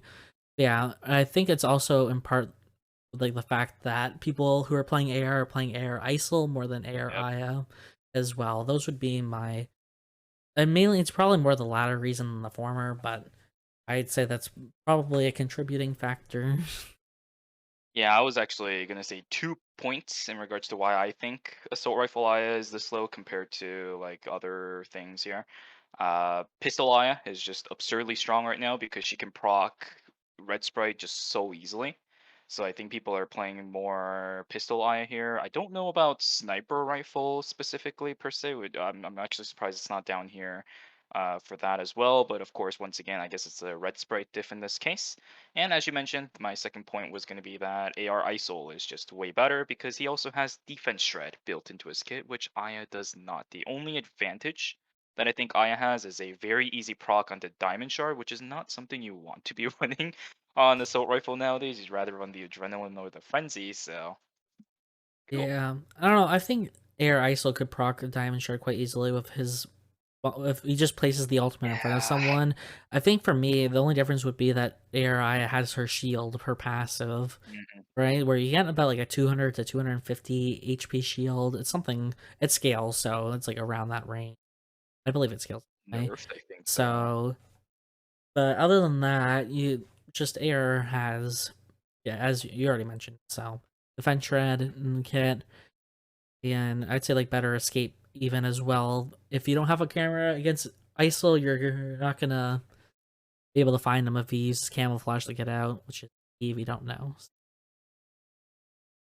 And our last character here is Spear Shukai. Again, this is just a case with Throrsacella. Spear Shukai right now is outclassed by Dagger Shukai. They added a new dagger weapon, Eclipse, which is an amp dagger weapon. And since amp, or there's no amp transition weapons for Spear, all the Shukai mains were like, we're gonna go the dagger. But another fact is that dagger got some buffs as well. Not it's on top of that, so yeah, all the Spear Shukai players are on Dagger right now.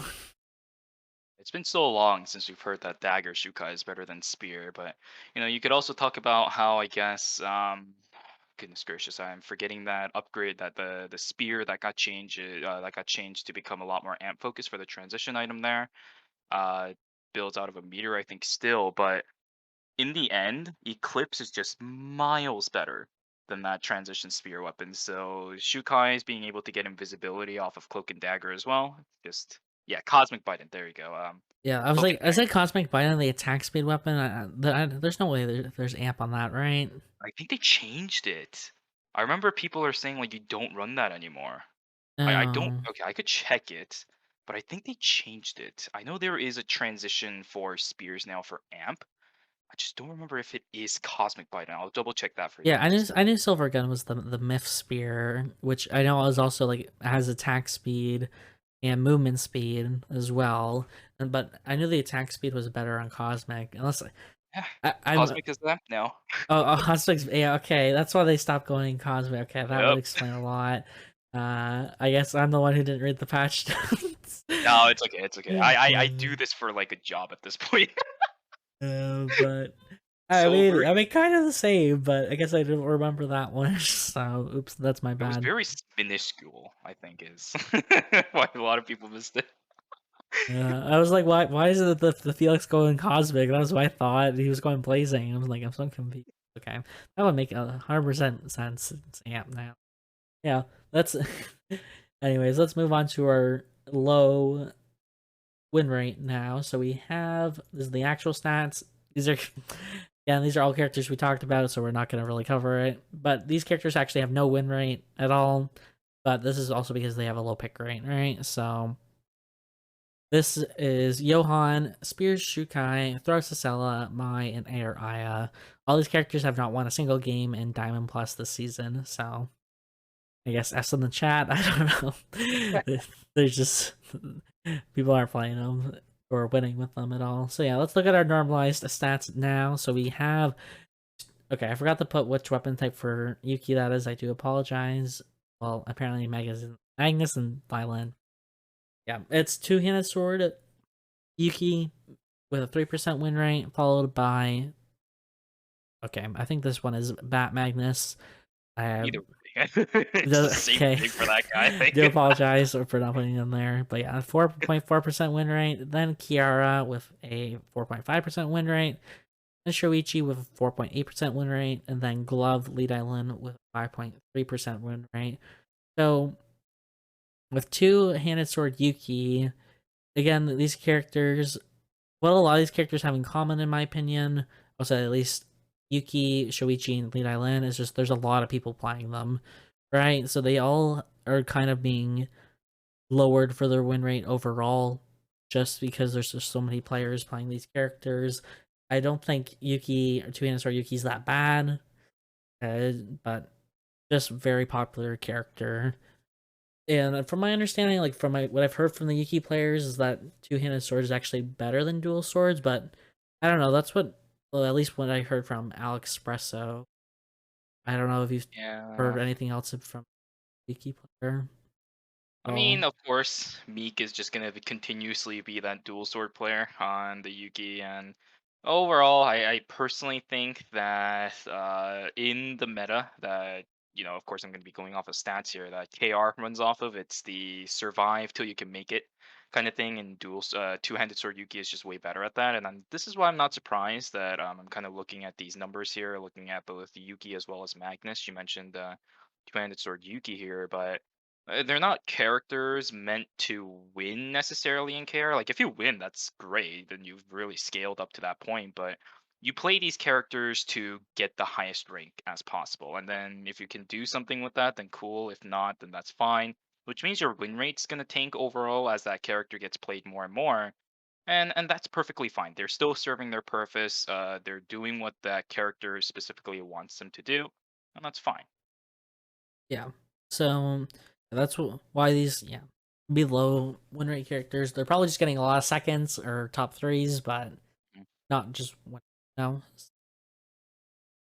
Same. We already talked about Magnus, and I just also mentioned Magnus has a good kit for getting high placement, but not a good kit to win. But that's also maybe not a good kit to win, but it's more just how people play him, right? So Mhm.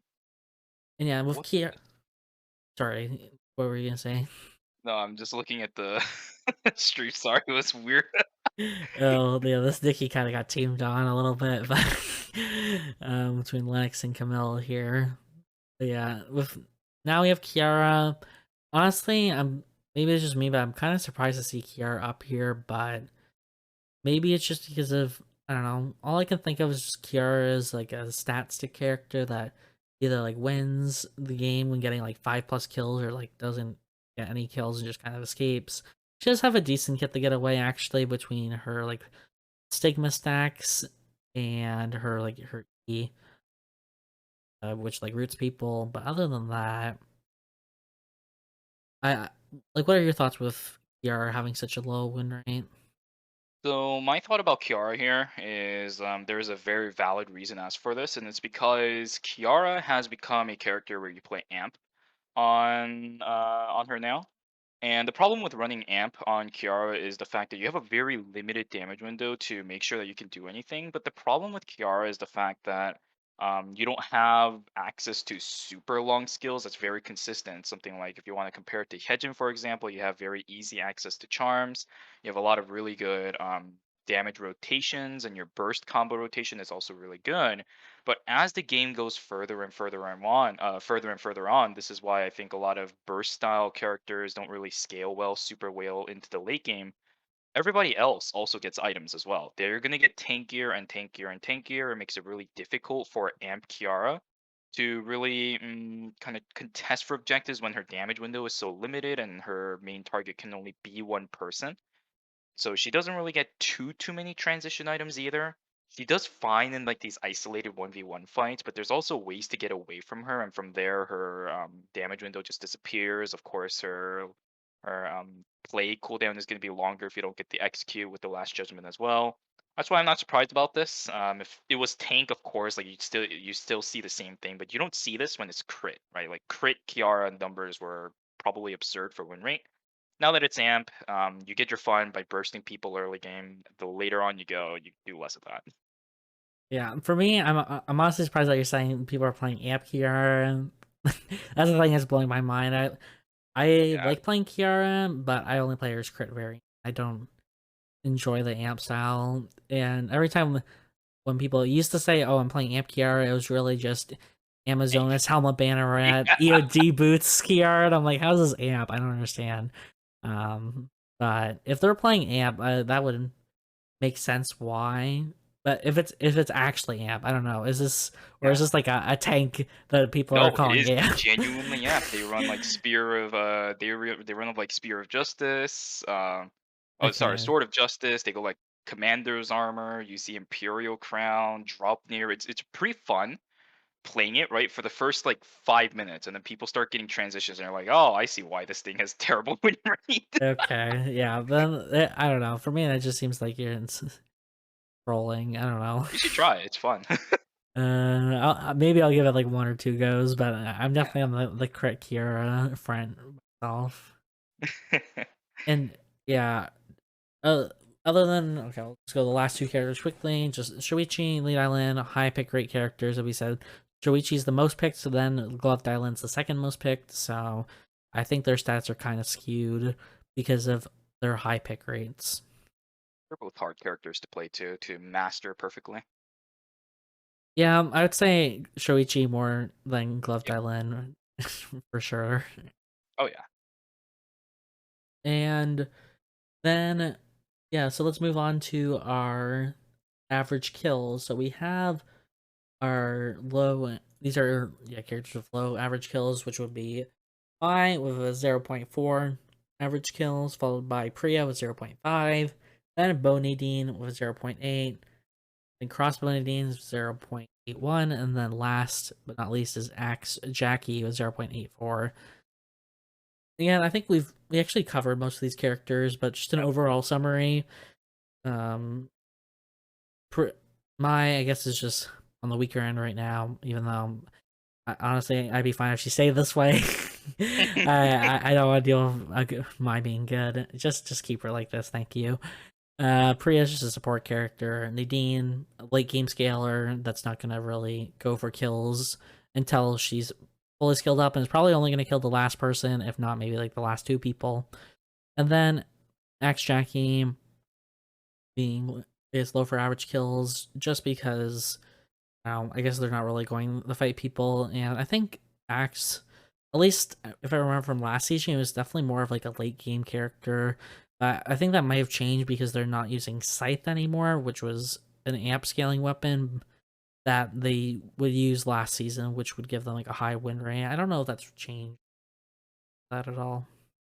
In general, I think it's just whatever changes happen to Axe Jackie, it's literally just the very few people that play it just kind of play it for the placement. I That's don't know. probably all they Like play that for. I don't know.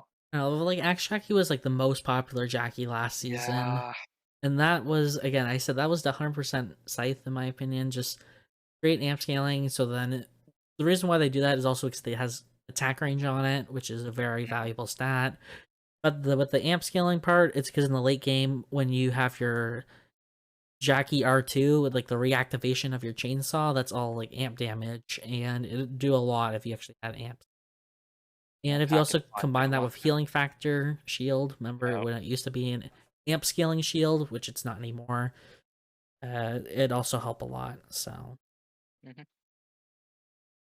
but yeah, and then let's look at our normalized average kills at this point. So we have Crossbow Nadine here with 0.81 average kills, followed by Axe Jackie with 0.84, then Shuriken Emma with 0.87, and Ava with 0.97, and Jenny with 0.9.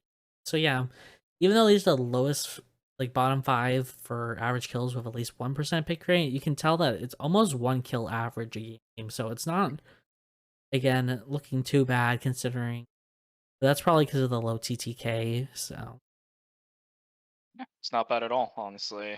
These numbers, like, it may look bad just on paper because you don't see one in front of the decimal, but it's not bad at all. Especially for a couple of our characters here, they're much more well known for staying alive or just poking people out. You don't really have a lot of finishers, I think, especially if you think about characters like the Emma as well as the Eva. They're really good at poking people out, but when it comes to actually finishing them, it's pretty difficult unless you invest your entire thing, in which then, of course, you leave yourself vulnerable to a lot of things. So, numbers seem okay. Once you start going into the one average kill per game, that's a perfectly fine character, and that's where Eva as well as Jenny is just about teetering. So, yeah, and yeah, we've pretty much talked about most of these characters. Ava, you already mentioned, just mainly pokes people, which is why even Jenny to some extent just kind of plays for that poke game. And I think also with Jenny is a lot of time when she like quote unquote dies, like her passive for the fake dying is like what I call it. People just leave, right? They're like, I don't want to deal with Jenny. Stage two, I'm not here for the next Elden Ring boss, right? Like I'm already done with stage one, so they just leave and they don't want to give her a kill at all. So that would also be my guess would be why Jenny has low average kills. mhm. And then we're gonna look at average rank. So these are characters with like really bad average rank, so you might think, oh, it's a high number, so most of these have been like high numbers better, right? But high numbers worse in this case. Average rank, we have Throw Cicella with 11.9 average rank, followed by Air Aya with a 10.6 average rank, then Mai with 10.2, Pistol Isol with 9.6, and Camilla with 9.5. So once again, these are some common characters, except for Pistol Isol being this low. Honestly, surprises me. Pistol Isol, in my opinion, has been quite notorious for being like a rat character and just kind of surviving to the late game. So him dying quite early is very surprising to me. People have probably just learned to place cameras. You don't really have to be worried about getting just constantly out DPS by assault rifle on that. As long as you just don't run into like 10 billion traps by pistol isol, he'll kind of just whittle you down. But again, unless you get hit by multiple semtexes over and over and over, not really gonna die to that guy. So a lot of people just kind of tend to just run straight into him, put a camera down instantly, and ISO has nowhere really left to go unless he already has traps set up. So that's probably my take on that. Yeah, I don't. Okay, I don't remember when this was added, but also this I feel this was added like season 5 or season 4 with cameras being dropped on bats guaranteed. I think that's also nerfed ISIL as a whole because people can get cameras a lot easier than they used to. But that change was not recent. So Hmm. and then Camillo, which as if you're watching the stream or watching YouTube, you can see him right now. It's just a character that's also kind of dying early. A little, I don't know. I think Camille is just a character that goes for those early fights, and as a result, like sometimes he gets it, and when he does, he like scales super hard and is able to do quite well. Like this Camilla who got like 2 kills before day 2, and or they just die early, right? So that would be my guess for Camillo. Hmm. And then let's look at our normalized stats of this, and these will be our last. You can see the infographic layout or like display. So average rank, we already talked about it. It's Camilla with 9.5. followed by Shuriken Sasela with 9.5, then Kiara with 9, Nikki with 8.6, and Rosie with 8. So I think Shuriken Sasela dying early again. If we watched the previous, have you been watching the stream at all? You saw our Shuriken Sasela game, and that was we're fighting at Cemetery, right? So any characters that go for these early game objectives risk dying early, and Sasela is no exception to this, especially with her low health pool. It makes her very susceptible to die early. Yeah, and in the end, we have a lot of shuriken Cecilias nowadays, so they just kind of devour each other. So, one Cecilia gets turbo fed, everybody else kind of dies early. So, take the average of that, the number's not really going to look nice. And then Kiara, we kind of already talked about Kiara, and let's see, we Nikki. Nikki's just another, again, objective based character. We saw her die at a Temple Tree last game that it was on, but she also goes for Cemetery, from my understanding. Like, or at least she was last season. I don't know if there's a new route. That's why she was at Temple. But another early game fighter, you're gonna need the make or break tree. So, Mhm. and then I think Rosie's not really going for an early game objective, but like at least from my understanding, she's just obviously in like a lower health pool, and I always find that she's died early on average overall. Like since she's been added in the game back in season 1. Yeah, these two characters are kind of one of those that just, I mean, you look at the number, it says 8.6. It's honestly not bad, right? Because it's like averaging half of the players, so you're dying at the middle point of the game if you really want to think about it like that for correlation. But both Nikki as well as Rozzy play in very close proximity, so losing fights can happen a lot more frequently than some ranged characters can, because you don't really have the leniency of staying alive all the time and just poking people out. So that really goes in tandem for Rozzy, as you mentioned. Low health pool, plays very close. The outplay potential is there, but if you mess up a couple of times, then you're genuinely just dead as that character. So. Yeah, and yeah, that will be it for our stats shown on screen. Now it's gonna just be talking about like any items that you find are stronger or weaker.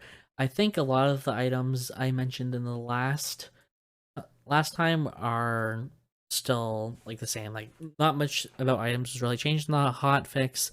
The items I will just mention for Shuvi, since he was not here during last week, would be definitely Iron Maidens. I think are really strong right now. Definitely needing some nerfs just for a meteorite item. Death Rune has been talked about so much, just so strong as a shuriken with that hex. I also mentioned Taproots, I think, are really strong. Red Shoes being really strong since they added basic attack healing reduction on them. And like Persona, I think this is a really good piece. Yeah, if I could add a couple more, I still think those are all really strong items now, so I don't think the list has to be negated by any way. But I think Hydra is still a very strong weapon. If you get it on a character that runs Nunchaku, it's still almost a good enough of a weapon to consider yourself basically have won the game if you really want to think about it like that. I think Judgment is still relatively strong if you want to just consider the raw stats on that item. Permafrost has also been really popular amongst Leons, as well as probably Nikki still if they really want to be running it, and for a good reason. The debuff that it gives is pretty absurd. Any other items that I think is good? Cabana probably is still another one of those really strong items. I've seen a rise of Bracelet of Scotty's, Cube Watch, as well as Blazing Dress, of course. Those two items have been the bane of existence for people fighting up against tank bruiser-esque characters. And yeah, that's probably all I really have to say. Maybe Mithril Quiver if you really want to toss in that Swift Strides as well. Pretty strong nowadays. Yeah. And yeah, I mean, there's probably a bunch of weapons or even items you can list. Like, Yep. I'd say Wonderful Tonight is really strong.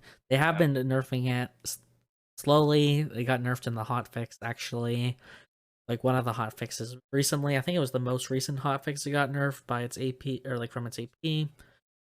And just like, I think any item really with like Vigor, like Molten with Malachite, Malachite, the Juggernaut as well. Just I think Vigor as like an item's really strong. Hex in general, I guess Hex. I don't know if it's much other than like Death Rune, as we can see. Just I think its stats on Death Rune are also just make it, sorry, also make it really good. Yeah, I think we've talked about a lot of the strong. I will say, just one small thing there. I think other items are really good. I'm going to specifically mention Grimoire because even though the regular version of Hex was nerfed, I mentioned this earlier as well, but the amplification characters nowadays are really absurd at scaling up because their percentages are really good. Their scaling is absurd. Of course, the amplification transition items are off the charts right now. So even if the numbers are small, like I saw, I think it was Anot in one of our recent tournaments running Grimoire with full everything else transition, sitting at like 800 amplification or something like that on Eva. And that hex damage still did like 250. It's hex is still a very much of a problem once you start getting to the point where it's almost undeniably too strong that it's still true damage, and you just have to kind of eat it, and the cooldown is really low. So just Yeah, a small thing I want to add. yeah, for sure. I also think the slow on it makes it another factor as well. Allows you to land those skill shots, especially on, I'll say with specifically Death Room, like most, if not all the Shuriken characters have like skill shot combos that they want to land on you. And the slow Mhm. definitely helps land those. And I guess with some weaker items, glacial shoes are for me. Like I'd say glacial shoes are so bad right now. It's you just have Iron Maidens that outclass them. Yeah, you're absolutely right on that one. I think another thing that might be somewhat weak nowadays, still Holy Orders, right? You just almost never build that item over any other chess pieces. Literally any of them is way better. Um, this might be a little bit of a hot take here. I think Laurel Wreath is not as strong as it should be, considering there are some legitimately absurd headpieces right now, like Mithril Helmet, literally everything but Laurel Wreath. Yeah, Sorry, I think it's for super good. me, it's not that Laurel Reef is weak, but it's just the other ones are Yep. too strong. I think Yep. that's just the case there. Mhm. Um, I for me, I just have to like think of like weapons. Like I have to go through all the weapon types. It's just probably weapons that aren't really built. Like I think of, for me, just playing Lennox. Thunder Whip's definitely not that good right now. You just have Glepnir outclassing it in like every way, just because the amp scaling is not that much better compared to the other benefits you get on Glepnir, which is like the healing reduction as well as the movement speed. Um, but yeah, I have to look at like individual weapons, I guess, that aren't really being built, and I don't know all of those off the top of my head. Yeah, and I will never forget to mention Temperance. That thing has been bad. It is bad, and it will be bad unless that thing gets completely reworked. Temperance is just the utter bottom line of some of I the don't. weapons, and that sings Yeah, I don't such know. a I don't know if bad. you've seen this, but there's been this Bianca build that's been going around Yeah, that builds Temperance. Like, I don't think it's it's. so cold. I don't know. Maybe it's just cheese that people have been able to get away with it, but I've seen some people not do not that bad on it. I don't know. I still think that weapon has genuinely no place in the game. Yeah, I don't know. Yeah, it'd be interesting. I don't know if you want to. It'd be interesting if it was strong, but I don't know if I want to see it be strong. I just don't want to see like a Johan, or not really Johan, but like Bianca just get her full health bar back more than she already is. At least it doesn't have harmful effects anymore, right? Like you don't lose stats for running that thing, I guess, which is a beneficial So thing yeah, there. But wasn't it like -25 defense or something? I don't even know why they ever put that on it. But yeah, at this point, the healing power is the main focus of Temperance, which is why in a game like Eternal Return, it's pretty rough to run it. You, I guess, would see the most. I mean, all the Arcana users does have healing built in their kit, but it's not the type of game that Eternal Return wants to be. So there's just better things to run. They'll say that, but next patch it actually won't be. Emma doesn't have built-in, so True, true. she won't even really. You'll never see Well, Emma. She has her no, shield.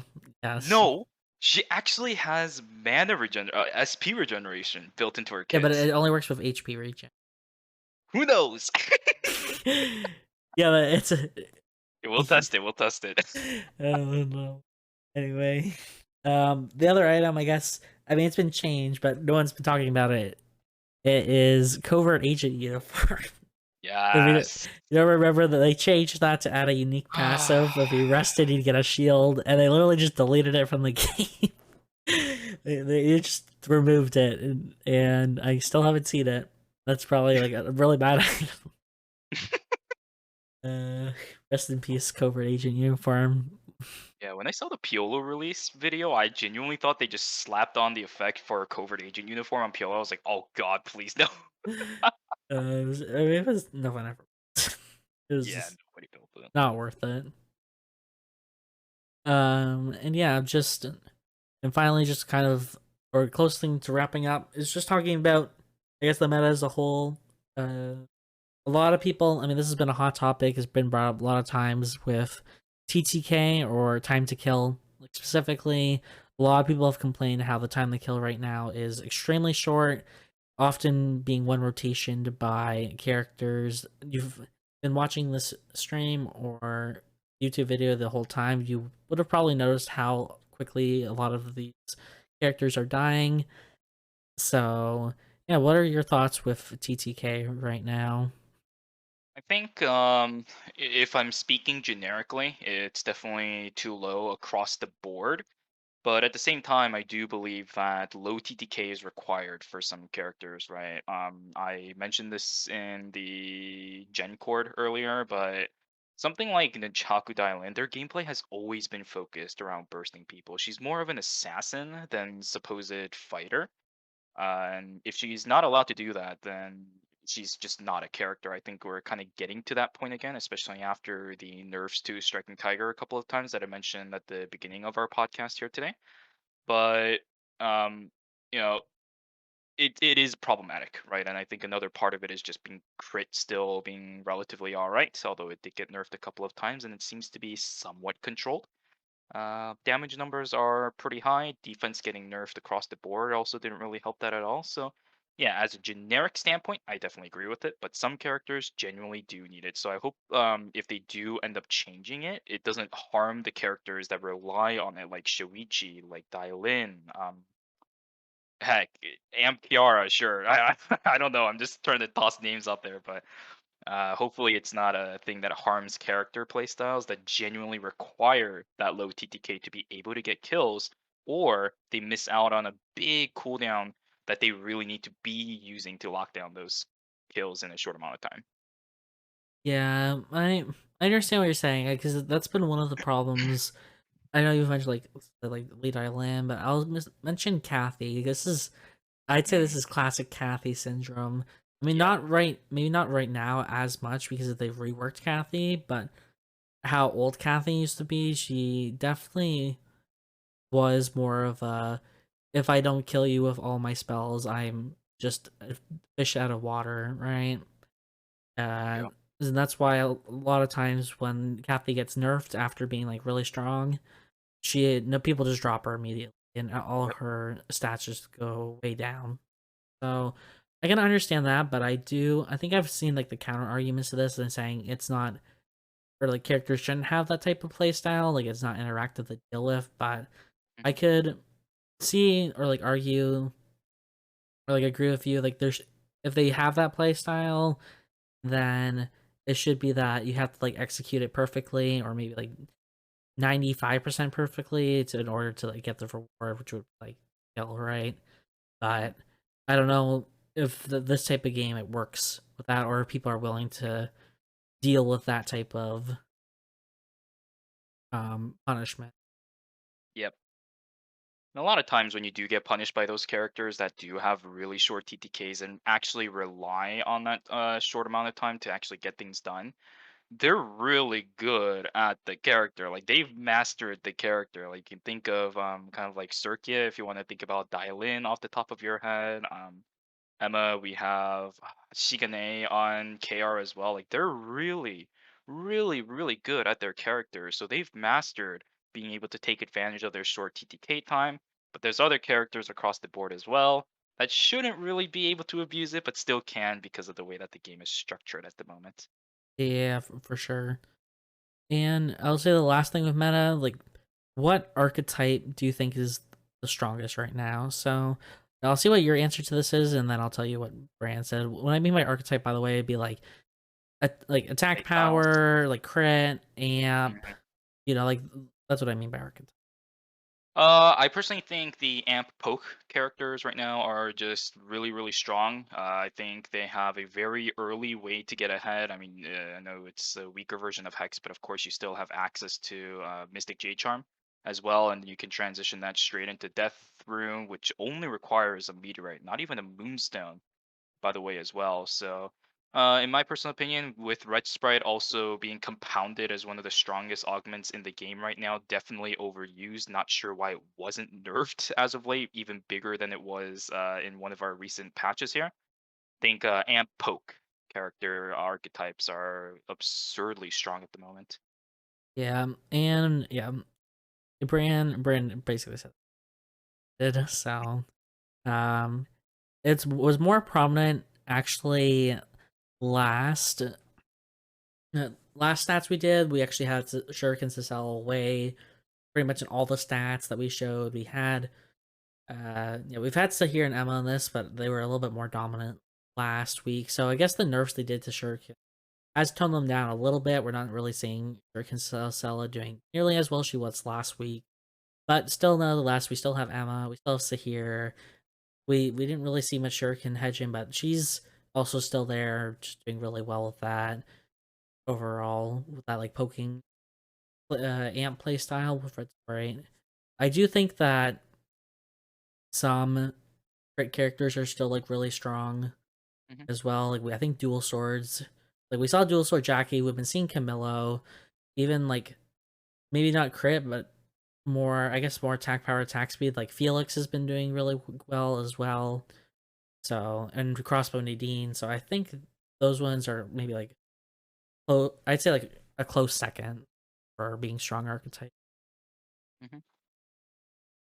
And yeah, this is going to be like the end of our part. If you guys have any questions for us or are curious of like a character or a topic that we didn't cover, feel free to write in chat now. We'll give you guys a minute or two to kind of type your thoughts out. If you think we didn't cover anything, I think we did a pretty decent job covering how this week's meta is like. Yeah, and it's a little bit unfortunate here because I haven't really played as much solos nowadays. I've been playing a lot of duos with a lot of people. So some of the characters here, I think that we saw the statistics for could still be very familiar and very similar in the duos meta as well. But some characters definitely we would see a bit better in some ways here and there, right? Like Estelle, I'm honestly astounded that we didn't see that much Estelle in solos. But then again, she's very much a more team modes heavy focused character. So if you start diving into that rabbit hole, it's a completely different story. But it's very nice to just kind of see because personally for me, I've never been the type of person to really look at statistics as much. I just look at the tournament results because in the end that's where it really matters, right? Like you the ranked ladder is a really nice way to kind of gauge what's happening, but the end results of tournaments is what really matters. And as a caster, I get to see a lot of things that happen. I get to kind of both nitpick as well as analyze what really happens in a lot of these tournaments. So, just kind of having this new perspective of being able to look at numbers and being like, oh, yeah, I can see why this works or I can see why this isn't working. It was a nice change of pace. Yeah, for sure. I do think that tournaments are a good way to look at things because, especially with how matchmaking works in this game, and honestly, I've been noticing it in a lot more games now that I've realized what it is. What I mean by like matchmaking is like the matchmaking system is very broad. So like even if you're immortal in KR, I've been noticing that it's even matching you against diamond, even like plat players, which is Hmm. to me kind of insane. Like I feel like the caliber player at plat and KR is definitely on a different level, or like a worse, I'm gonna say worse level than someone who's top 5 in the region, right? And it's not just the Tarleton that does it, by the way. I've been watching a bunch of like other competitive games, and it seems to be a common theme among other games as well, having very broad matchmaking systems. So having like a tournament where you're generally having your top 20, top 50 players in it will, I feel like, definitely kind of show which characters are more dominant than others. Because honestly, I'd say if you're in that top 50 bracket, top 20, just like that high elo bracket, you're probably like a really good player, and it's probably just coming down more to like luck of the game. Like maybe no one's at Omega this game, right? Or maybe your worst matchups aren't in your tournament lobby. So there's some like luck involved with that. And but overall, like I'd say that the skill between those people are quite high, right? So Mhm. I think it's a good way to look at tournament stats, but they don't really, there's no way to easily record tournament stats. That's the thing. Like unless you watch a lot of tournaments and take a whole bunch of notes down, people aren't writing statistics for tournaments in generally. I don't even know if a tournament does like stats overall really. I think the Well, I ERW I actually I did. do have a notebook of all my casts where I write down some statistics here and there, but that's a small thing. It's it's not Yeah. anything major. I'm saying like even like Eternal Turn, like their stats page, like we've kind of only looked at the tip of the iceberg. Like Yep.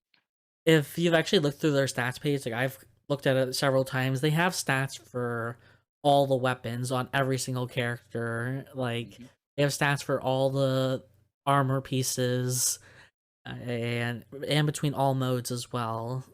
And we're only covering like a few stats here and there. I You could argue these are the more important stats, but I think looking at like items in general or like specifically also good.